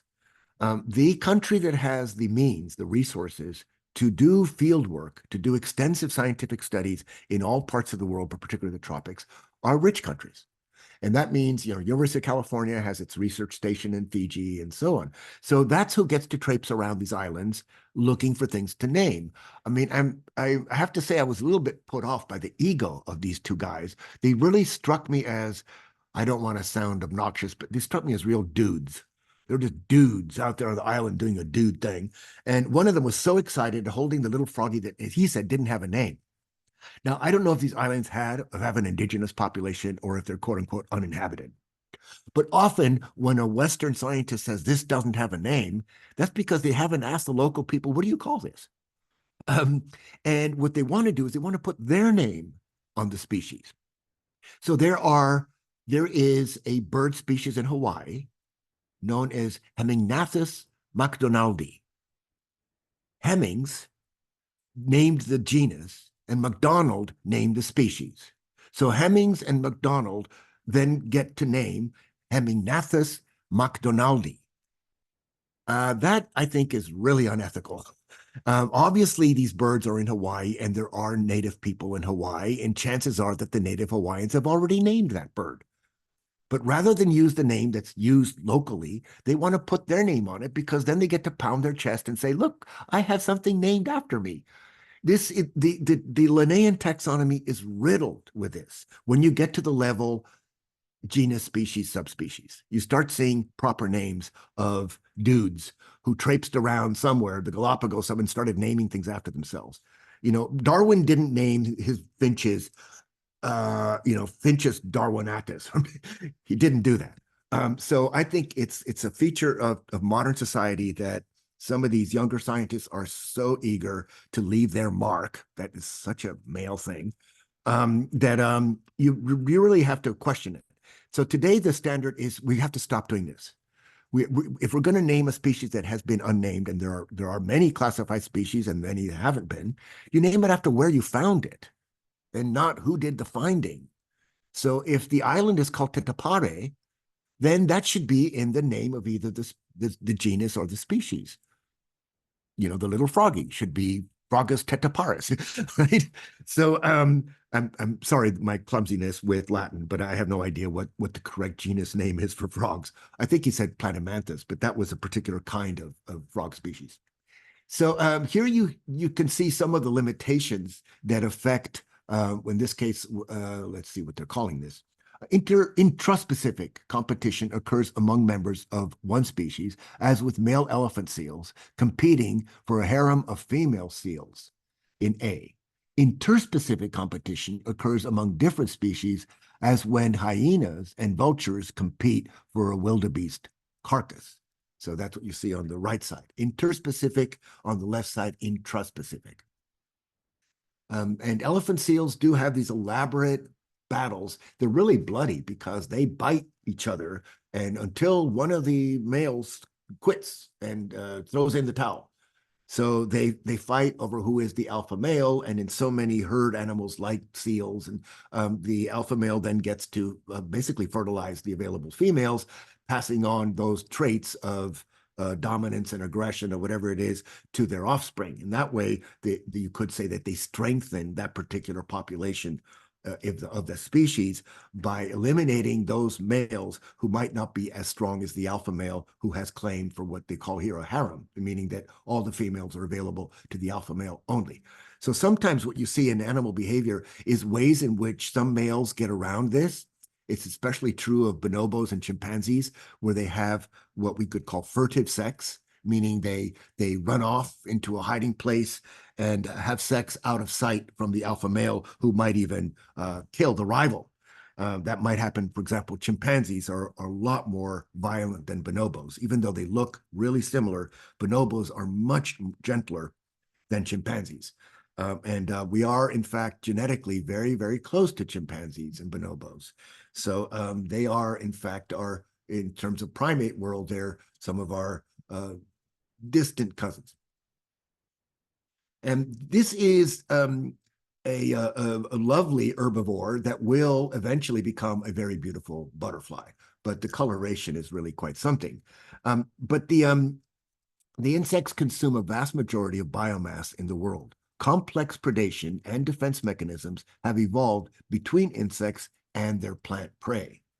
So plants develop resistance to insect predation, and insects develop strategies for securing for themselves whatever plant that they live on. Now, these are on the other sort of extreme. These are microscopic plants and animals form the very basic levels of many aquatic food chains and account for a large percentage of total world biomass. So biomass is an important term. It refers to literally the mass of living tissue of a particular species. So we can look at biomass in terms of either a single species or of an overall ecosystem. We could talk about the biomass of the Amazon rainforest. Now, this particular critter is warning you. You can almost tell by looking at him, you don't want to touch that frog. Poison arrow frogs from the family Dendrobatidae display striking patterns and brilliant colors that alert potential predators to the extremely toxic secretions on their skin. Okay, so you don't want to touch it. Indigenous people in Latin America use the toxin to arm the famous blowgun darts, the cerbatanas, I think they're. So that's a very toxic frog, and it's warning you. So I find it interesting that in nature, yellow and black together are a warning because humans also use yellow and black as a warning. I don't know how many times I've seen, what we call police tape that's painted or that has the coloration yellow and black. Sometimes it might be a curb that's painted yellow and black or a sign telling you, look out. This is the walking stick, a highly camouflaged to blend in with the forest floor, a remarkable case of selection and adaptation. And I actually have seen walking sticks even here in the subtropical region of North America. So there's some coloration. Back off. It's screaming, back off. I sting. So in the Batesian mimicry, a stinging wasp has a bold yellow and black bands, which the harmless longhorn beetle mimics to avoid predation. So mimicry is one of the ways in which animals can adapt to avoid being eaten. So in this case, while the wasp is poisonous, the beetle below is not. The beetle benefits from imitating those colors.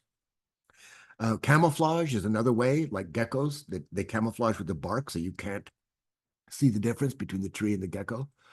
Some caterpillars have a tail that when they sense that there's a bird around, they inflate the last tip of their tail, and it grows, and it has a shape, a sort of diamond shape with two markings on it that look like eyes.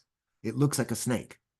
So even some caterpillars find a way to avoid getting eaten by birds simply by mimicking something that birds don't like, snakes. The coevolution has led to close evolutionary relationships between many species, as is this star orchid and the specially adapted hawk moth that pollinates it. That is quite an antenna that the hawk moth has. I had a roommate when I was doing my master's thesis at Berkeley, and she was doing research in Costa Rica in the famous cloud forest of Costa Rica, which is the highlands of Costa Rica that are always wet.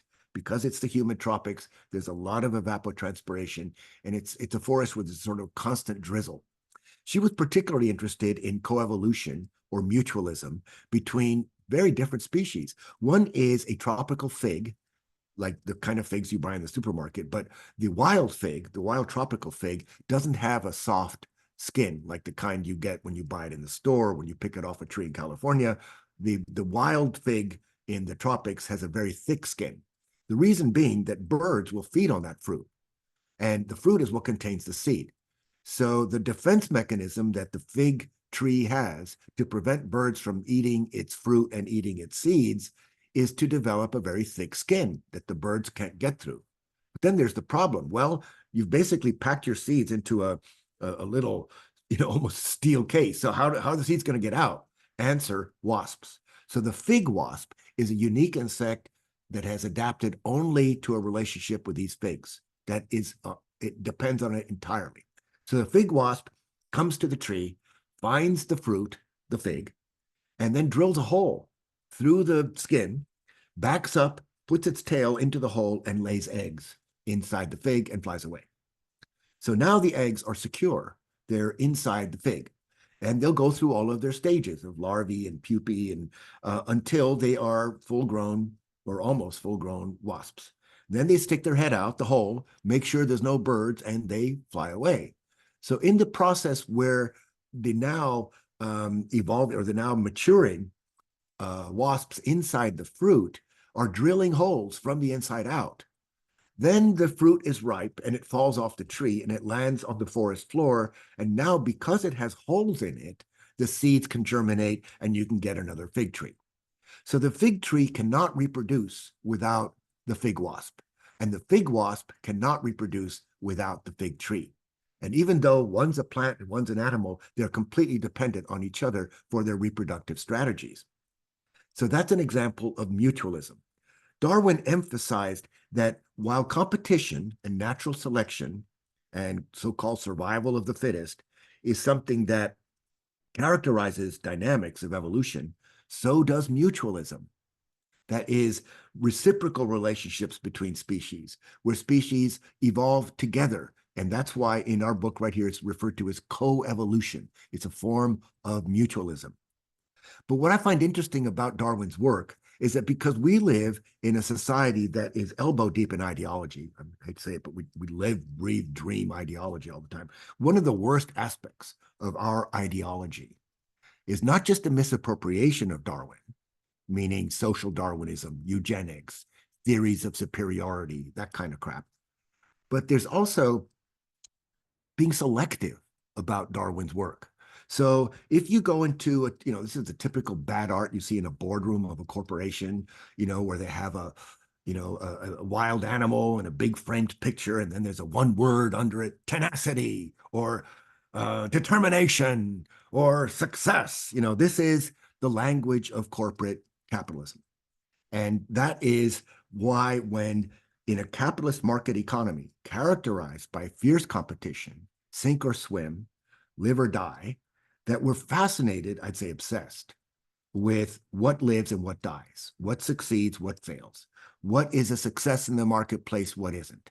And because in a market economy, competition characterizes a lot of those economic dynamics, we then pick and choose from Darwin those things that make it look natural, that our economic system is based on natural relationships between people. It's not, but it has helped a lot of philosophers of capitalism to say that it is, that there's something inherently natural about the way that capitalism has organized human society. And they lean on, for example, survival of the fittest, competition, natural selection, and they have all that cheesy art, to back them up. Mutualism is not interesting to a capitalist system, even though when you look at the success of human beings, it isn't because we're rugged individuals, it's because we cooperate. And we've always cooperated. In fact, it's that ability to cooperate that makes humans so goddamn resilient. Because think of the hunting party or the gathering group, where human cooperation means that knowledge is passed on from one generation to another. Benefits are shared by the group, and the result is a success for the species. And yet, when you read a lot of so-called philosophy about human beings, you run into a lot more stuff about individualism and rugged individualism, and philosophers like, Ayn Rand, someone I'll never understand since I was a little kid. Who could stand Ayn Rand? But Americans love Ayn Rand. And what is Ayn Rand about? Rugged individualism, basically organized misanthropy, because Ayn Rand was a misanthrope. Misanthrope means a person who hates humans. So no wonder she has such a dark philosophy. And it was no wonder it was adopted so quickly in the 20th century America, because she was basically preaching a very aggressive form of capitalism, of market capitalism, which she believed was, God-given. Well, she didn't believe in God, but she believed was the natural order of things.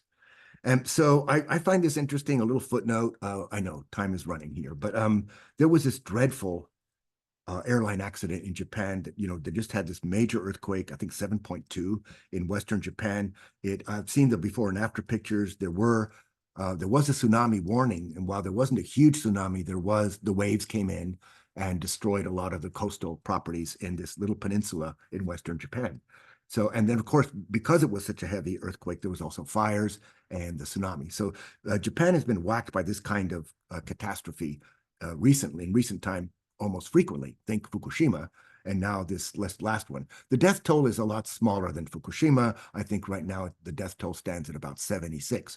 But there was a relief airplane in Tokyo from the Japanese Coast Guard that was going to take supplies, which are sorely needed, to the affected area in Western Japan. So the airplane was taxiing on a runway, and a Japan Airlines wide-bodied jet was landing and slammed right into the Coast Guard plane. And you can see the videos of it. The jetliner is on fire. It is burning. It had upwards, I think, of 376 people on board. It's a wide body, so it's a big, big, big plane. All the people on the jetliner got out in 90 seconds, which, by the way, is the standard today for design of airplanes, that you have to be able to vacate all the passengers and crew in 90 seconds, that greatly increases survival rates. They all survived, all of them. I was dumbfounded. I thought, you know, if this had happened in any other culture, and by that I probably mean the United States, half of them would have died. Why? I know George is going on a limb here, because Japanese people understand cooperation. It's in their culture. It's in their DNA. I hate to say it's not, but for example, everyone paid attention to the flight attendants, everyone. Nobody reached into the overhead bin to get their luggage or their carry-on luggage or their laptop computer. Nobody did that. They all followed instructions very closely. They all got out in 90 seconds and nobody died. I'm thinking, suppose that had happened in the United States. First thing would have happened is that some Karen would probably push all the non-white people out of the way because she needs to go first. There would have been ignoring the flight attendants. Think of all the unruly passengers that attack flight attendants today. We've seen all the YouTube videos of that. Sometimes they even have to be, duct taped to their seat in the airplane because they're acting out in the middle of a flight, and that's a hazard to everybody on board. In other words, Americans are uniquely uncooperative. We are so imbued with this cult of individualism that we find it difficult to cooperate. And I think that's sad because it hasn't always been true. We were far more cooperative with each other in the first part of the 20th century than we are in this first part of the 21st century. And that's why I think that it's interesting, the survival rate of that airline accident. People are trying to get their head around it. I think it's something that's unique in Japanese culture, that people work together when something bad is happening.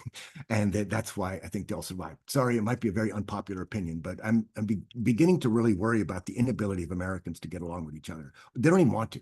I mean, I watch these YouTube videos of Trump rallies, and they ask the Trumpers, questions. They do not want cooperation. They do not want to get along with people they don't like. So we're entering a really dark phase politically in this country, and I shudder to think of what might happen. Okay, so here are the 5 kinds of relationships between species. The interaction between 2 species is on the left column, effects on the first and effects on the second. So mutualism, that's the one we've just talked about, that includes coevolution, where it's win-win. The first species and the second species win, like the fig wasp and the tropical fig tree.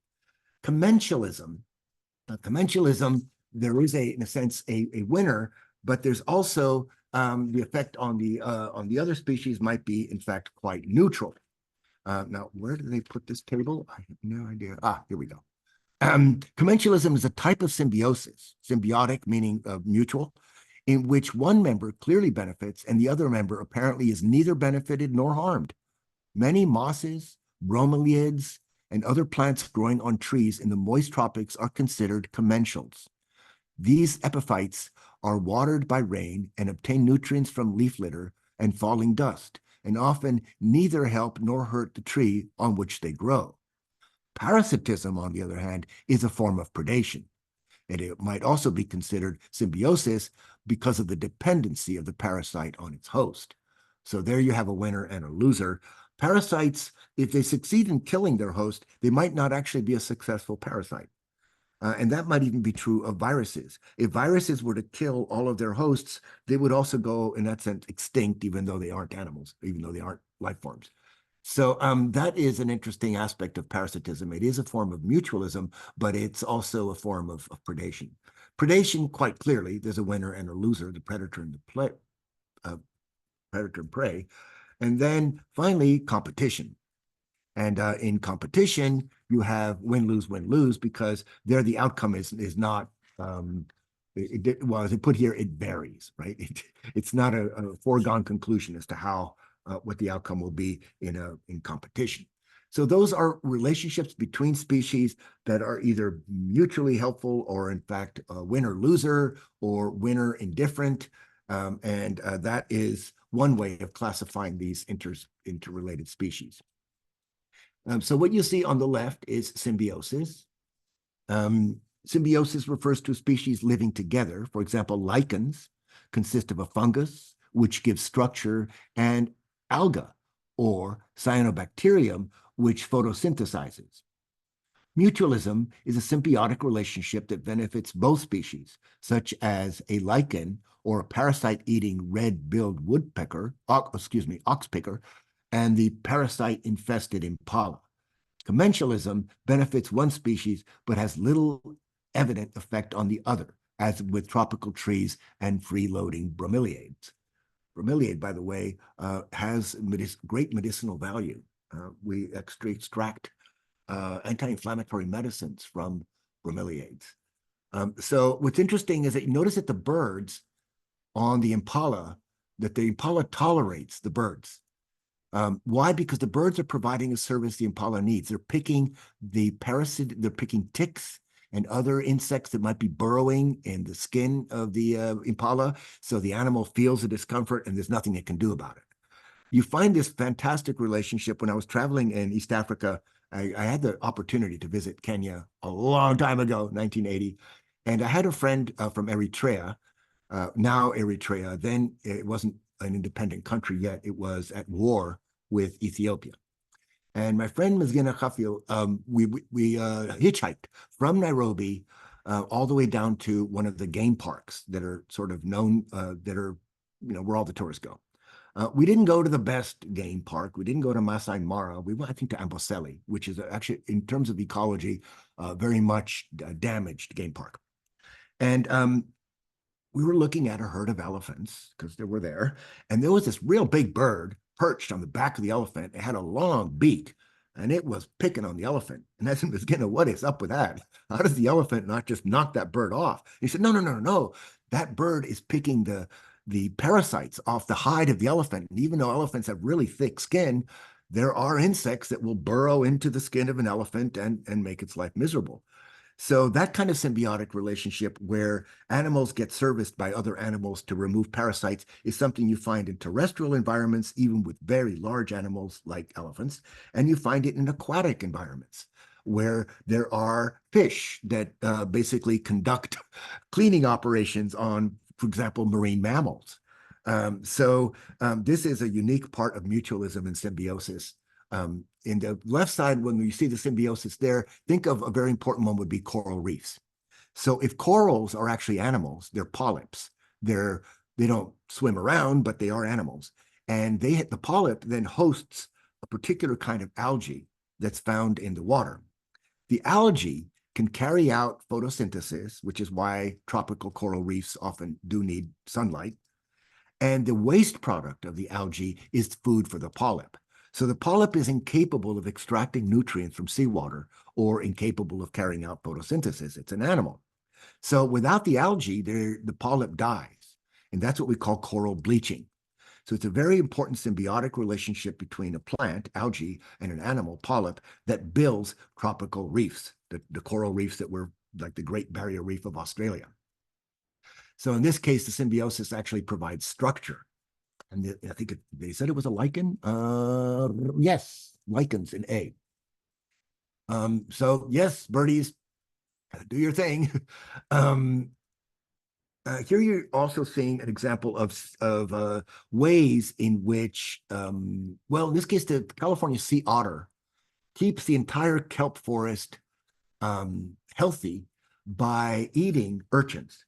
These urchins actually like to feed on it's called the hold fast because kelp don't have roots the way you might think they have roots, but they are attached to the seafloor.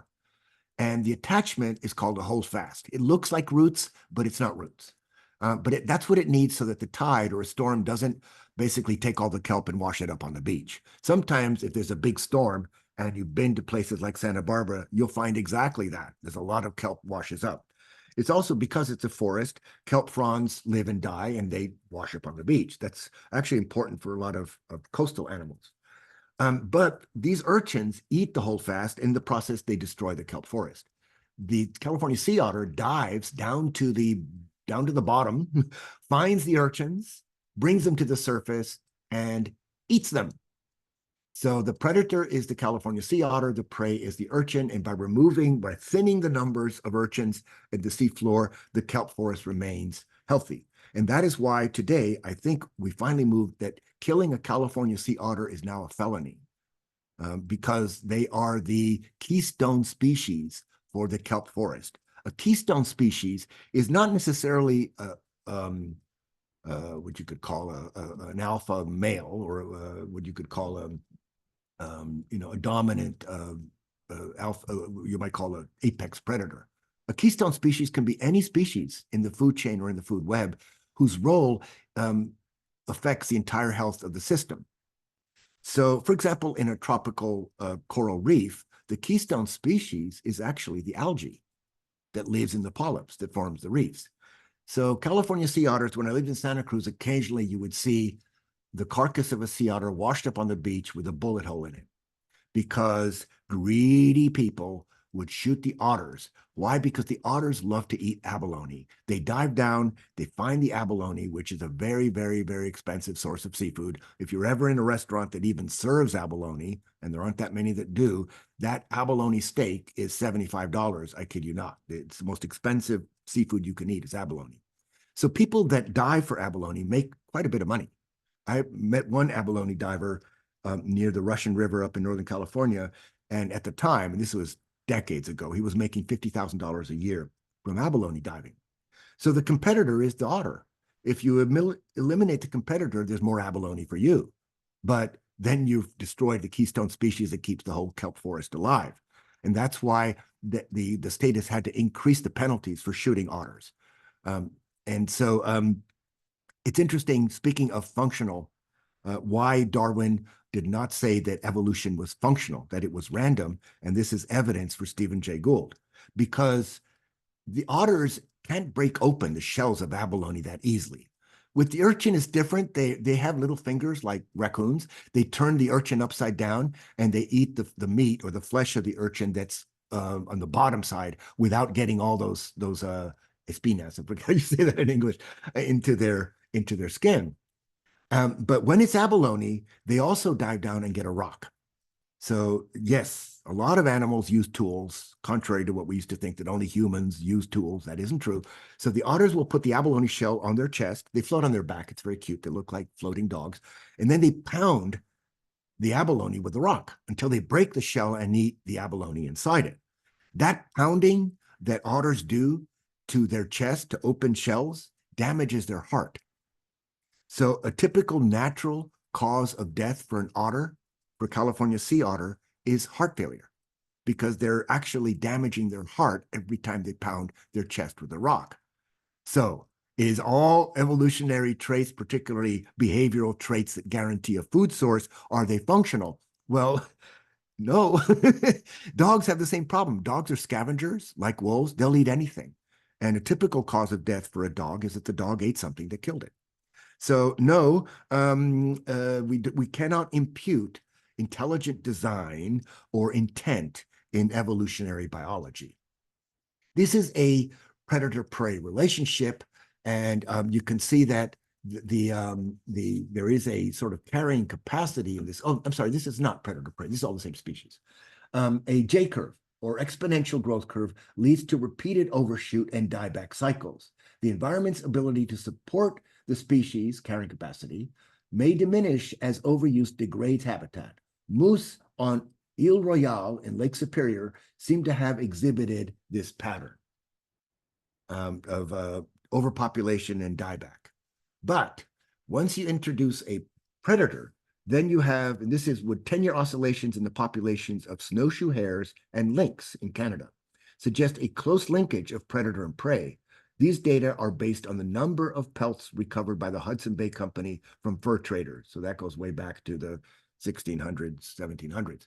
But you can see that the population of lynx and the population of hare, the predator-prey relationship, is sort of these, like a sawtooth, peaks and troughs, depending on the availability of the prey. So once the lynx eats too many of their hair, then they run out of food and they die back.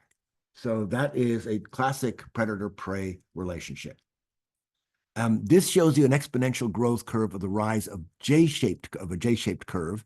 In contrast, logistical growth rates from an S-shaped curve as carrying capacity slows or stops the population growth. So here you're seeing the difference between exponential growth, that's the J curve that's red on the left side, and the logistical growth where it meets carrying capacity and carrying capacity gets the letter K in its assignation. So that's the difference in a logistical growth curve bends back toward a peak, whereas the exponential growth curve is arguably could go on forever. Even so, if it's exceeded the carrying capacity, that'll be the only check on in this case, the population of those rats. So, reproductive strategies. There's the R-selected species and the K-selected species. The R-selected species have short lives, they grow quickly, they mature early, they have many small offspring, they're little parental care and protection. Once the wasp leaves the eggs in the fig, it flies away. Little investment in individual offspring, so they don't raise their young. Adapted to unstable environments, meaning they're generalists and they're quite adaptive. They're pioneers and colonizers, like rats and mice and so on. They are niche generalists, so that's an advantage that they're not specialists. They are often prey to predators. They're regulated by many intrinsic factors, meaning unique to them, and they have a low trophic level, meaning they're lower on the food chain. The K-selected species are sort of the other end. They have long-lived, they grow slowly, they mature late. Consider that it takes a baby elephant a long time to become a full sized elephant. They have few offspring, and their offspring are large. They have a high parental care or protection. You can see that with polar bears, with elephants. They take care of their young, they coddle them until it's safe, and sometimes that's years and years. They have a high investment in individual offspring. They're adapted to a stable environment. They live in what are called later stages of succession. We'll see what that is. That has to do with forests and plant communities. They are specialists, like polar bears are. They are predators. They're regulated mainly by extrinsic factors, that is external to them, and they're high on the food chain. So that is the difference in very, very different reproductive strategies between what you might see on the left would be mice or rats, and what you might see on the right would be elephants and polar bears. And I hope we don't go over today. Idealized survivorship curves include high survival rates for juveniles, type 1, uniform mortality risk through the life, type 2, and high mortality for juveniles with long survival for a few individuals that reach maturity, and that's type 3. So insects typically you do see a lot of die-off in young. That's why they lay so many eggs and have so much offspring, because the survival rates are actually really low. The same is true of, for example, frogs will lay a clutch of eggs in a pond, and even if all of them hatch into little tadpoles, very few of them will go on to become, mature. And whereas the type 1, you can see they've picked an elephant there. Most individuals die later in life. So they do quite well in their early years. And then on the left side, what they're showing you is the number of individuals, and it's a logarithmic scale. So it goes 0, 1, 10, 100,000. And the type 2 is where individuals die at a uniform rate, which is true of a lot of bird populations, particularly seabirds. And so here you have another strategy, which is how does the population occupy a space? The random, you can see on the left, and the dots show you that they go any which way. Random population distribution is not unusual at all. You can see that in a lot of forests where if it's a deciduous forest, meaning that it's a temperate climate, trees that lose their leaves in the winter, they go dormant. We call those deciduous trees. And then you might see in that same forest evergreens, pine trees, fir trees. And where the evergreens are is random. They're in and around all of the deciduous trees. Uniform, on the other hand, what you see there might be, in fact, the way that penguins occupy the ice in Antarctica. They have a personal space that other penguins will not penetrate. So you can almost draw a circle around each individual penguin and see that they're very jealous guardians of that, because they're basically laying on eggs. And then the clustered example they give here, a very good example, is schools of fish. where a lot of fish are gregarious, meaning that they swim in large schools. For example, herring, sardines, tuna, they all swim in large groups. So that's a clustered population. There's your, in this case, they're actually, it's interesting, these aren't penguins. Yes, they are. Wait, what are they? No, they're birds. They're birdie birds. I mean, it's interesting because they built these little mounds for themselves. And then the clustered example.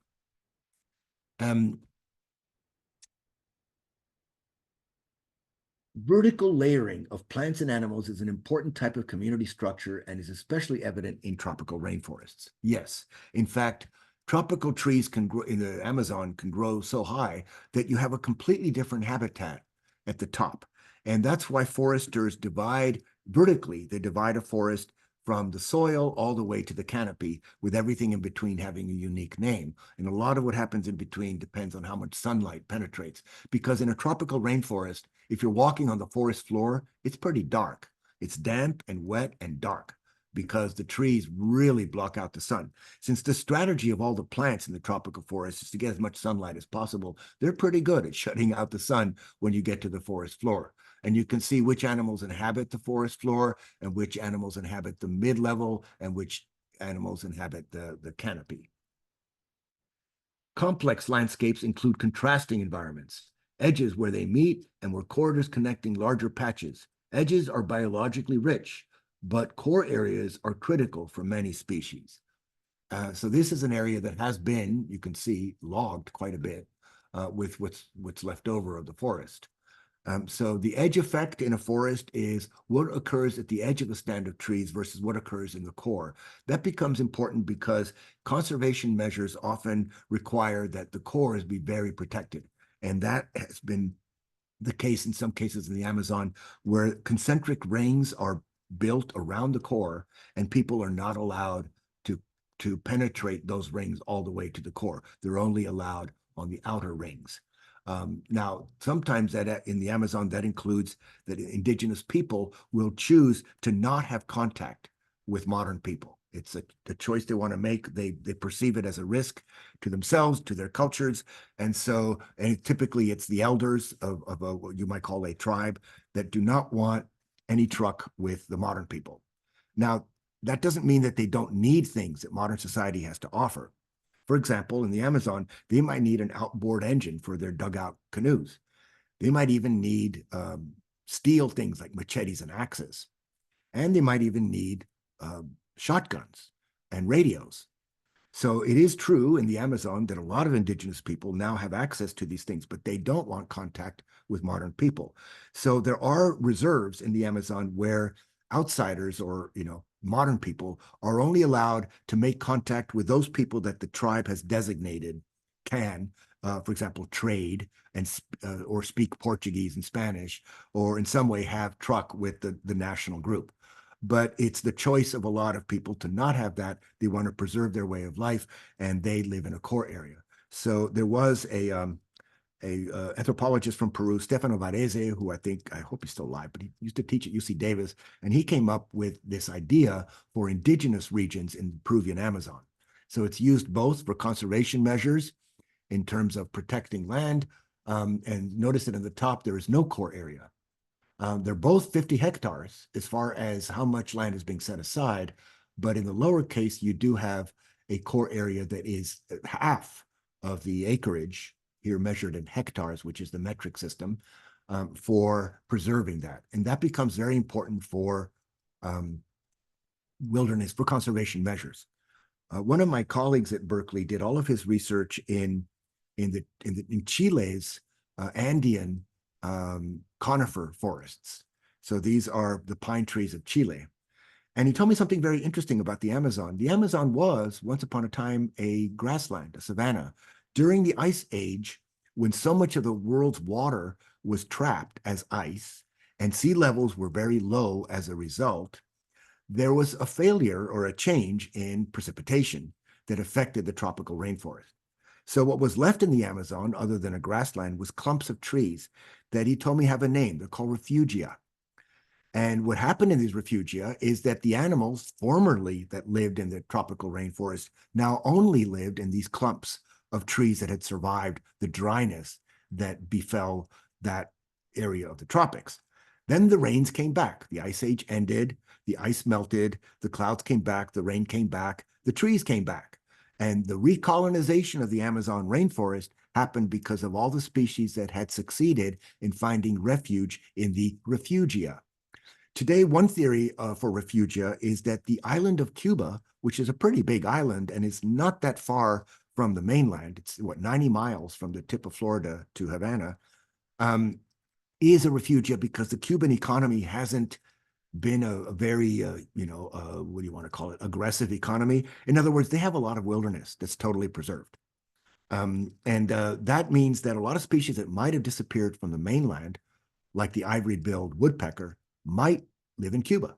And so one of the things that unfortunately ended, but when Barack Obama was president, he normalized relations with Cuba.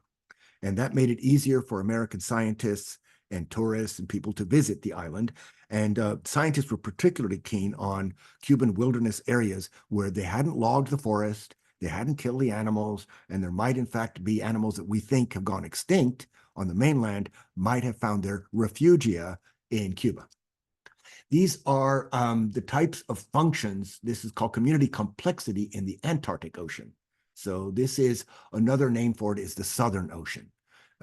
Oceanographers refer to that body of water that surrounds Antarctica as the Southern Ocean. It's unique because it's the only ocean that has a big chunk of land right in the middle. Most oceans have shores on each end, but the Southern Ocean has Antarctica right in the middle of it. And it shows you what the top ocean predator is, which is killer whales, orcas, sperm whales, leopard and elephant seals. The aerial predator is the albatross and skuas. The other ocean predator, the Ross seals, the king penguin, the pelagic fish, and working our way down here, the krill and plankton feeders are minke whales, humpback whales, fin whales, blue whales, and sei whales. The ocean herbivore is krill and zooplankton. The ocean bottom predator would be octopus and bottom-feeding fish. The ocean bottom herbivore is echinoderms, crustaceans, and mollusks. So there's your shellfish and crabs and shrimp. And the photosynthesizer is all of the different species of phytoplankton and algae. So remember, phyto means plant. So phytoplankton carries out photosynthesis. Zooplankton, and there the operative word is zoo, is an animal. So zooplankton and phytoplankton are the very basis of the food chain in the ocean. The zooplankton eat the phytoplankton, and then the fish eat the zooplankton all the way up to very, very large animals like whales. So here what you can see is a distribution of different biomes. Oh my God, it's 10:16. Crikey. Biomass accumulates at different rates in the world's major ecosystem types. Differences in net primary production, that's NPP, is chiefly due to temperature, rainfall, and nutrients. Interactions among species also boost productivity. So you can see that the least productive systems are terrestrial deserts. And so is the open ocean. The open ocean is like a desert. There's hardly anything in it. Maybe migrating animals, yes. But when it comes to oceanic systems, it's coastal zones that are the richest in biodiversity. So you can see where we're following down from the top, tundras and high mountains are obviously not as species rich as a tropical rainforest. Under that, grasslands and shrubs. Under that, coniferous forests. That includes the boreal and taiga forests of Scandinavia, Canada, and Russia all the way across Siberia are these taiga forests. Temperate deciduous forest. Temperate meaning it's above the tropics or away from the tropics, but has colder winters. But that's where you find trees that, for example, lose their leaves and go dormant in the winter.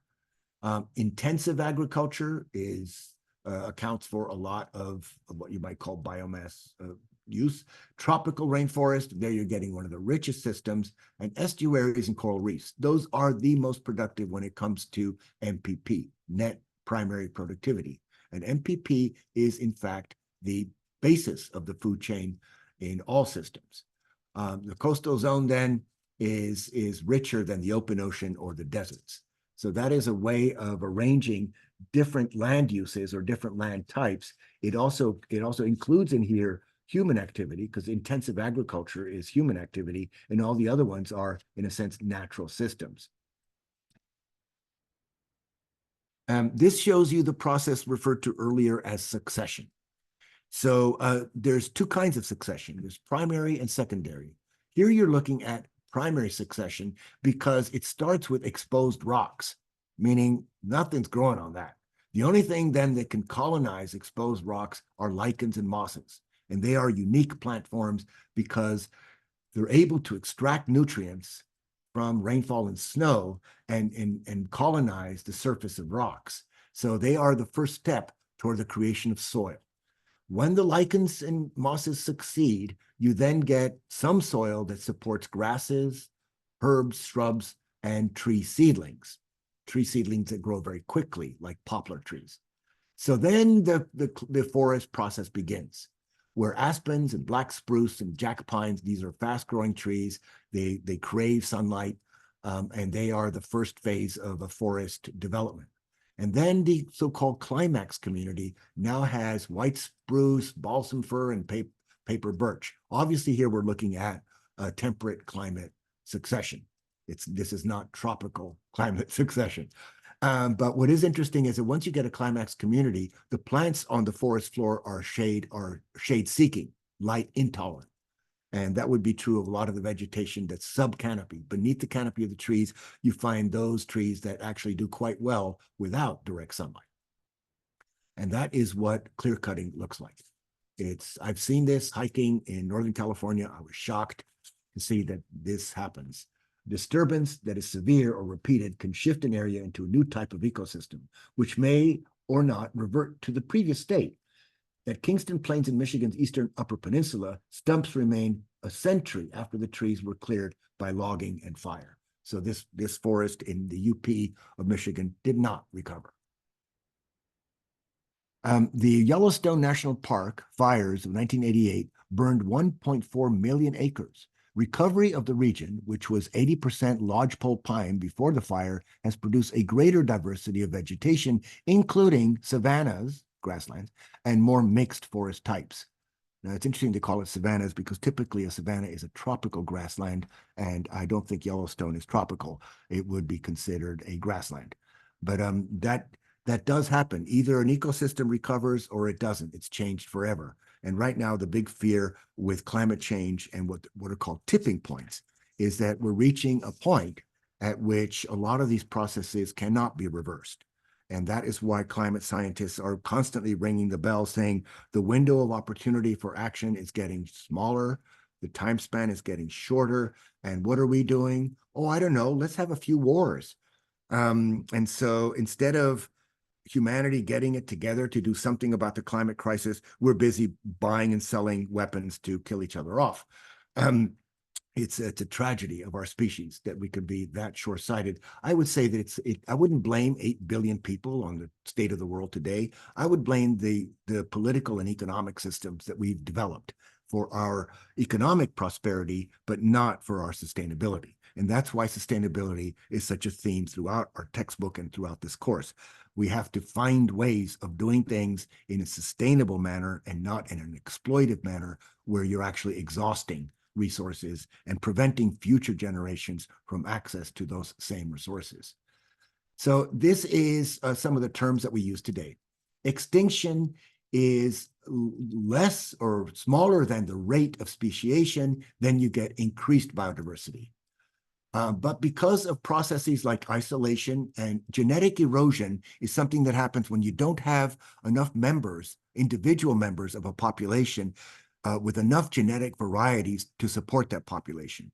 It results in inbreeding, and inbreeding results often in extinction. Now, if extinction happens in one place, the word for it is extirpation. You can see that right below. Extirpation is extinction in one place. When extinction rate is greater than the rate of speciation, you have a decrease in biodiversity. And that is mass extinctions, cataclysmic events, and climate change.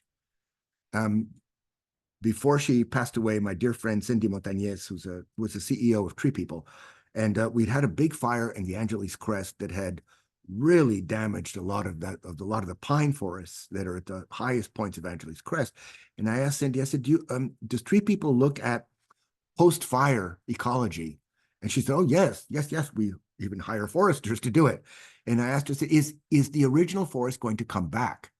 And she said, no, climate change has changed the plants that are favored and not favored, so that when we look at the new plant communities post-fire in the Angeles Crest, they are different than the plants that were there before the fire.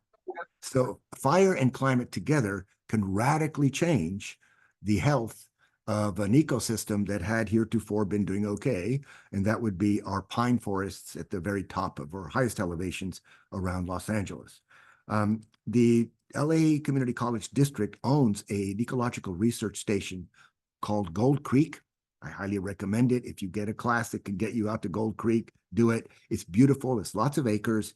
It's in a canyon, and there's trails, and there's classes take place there.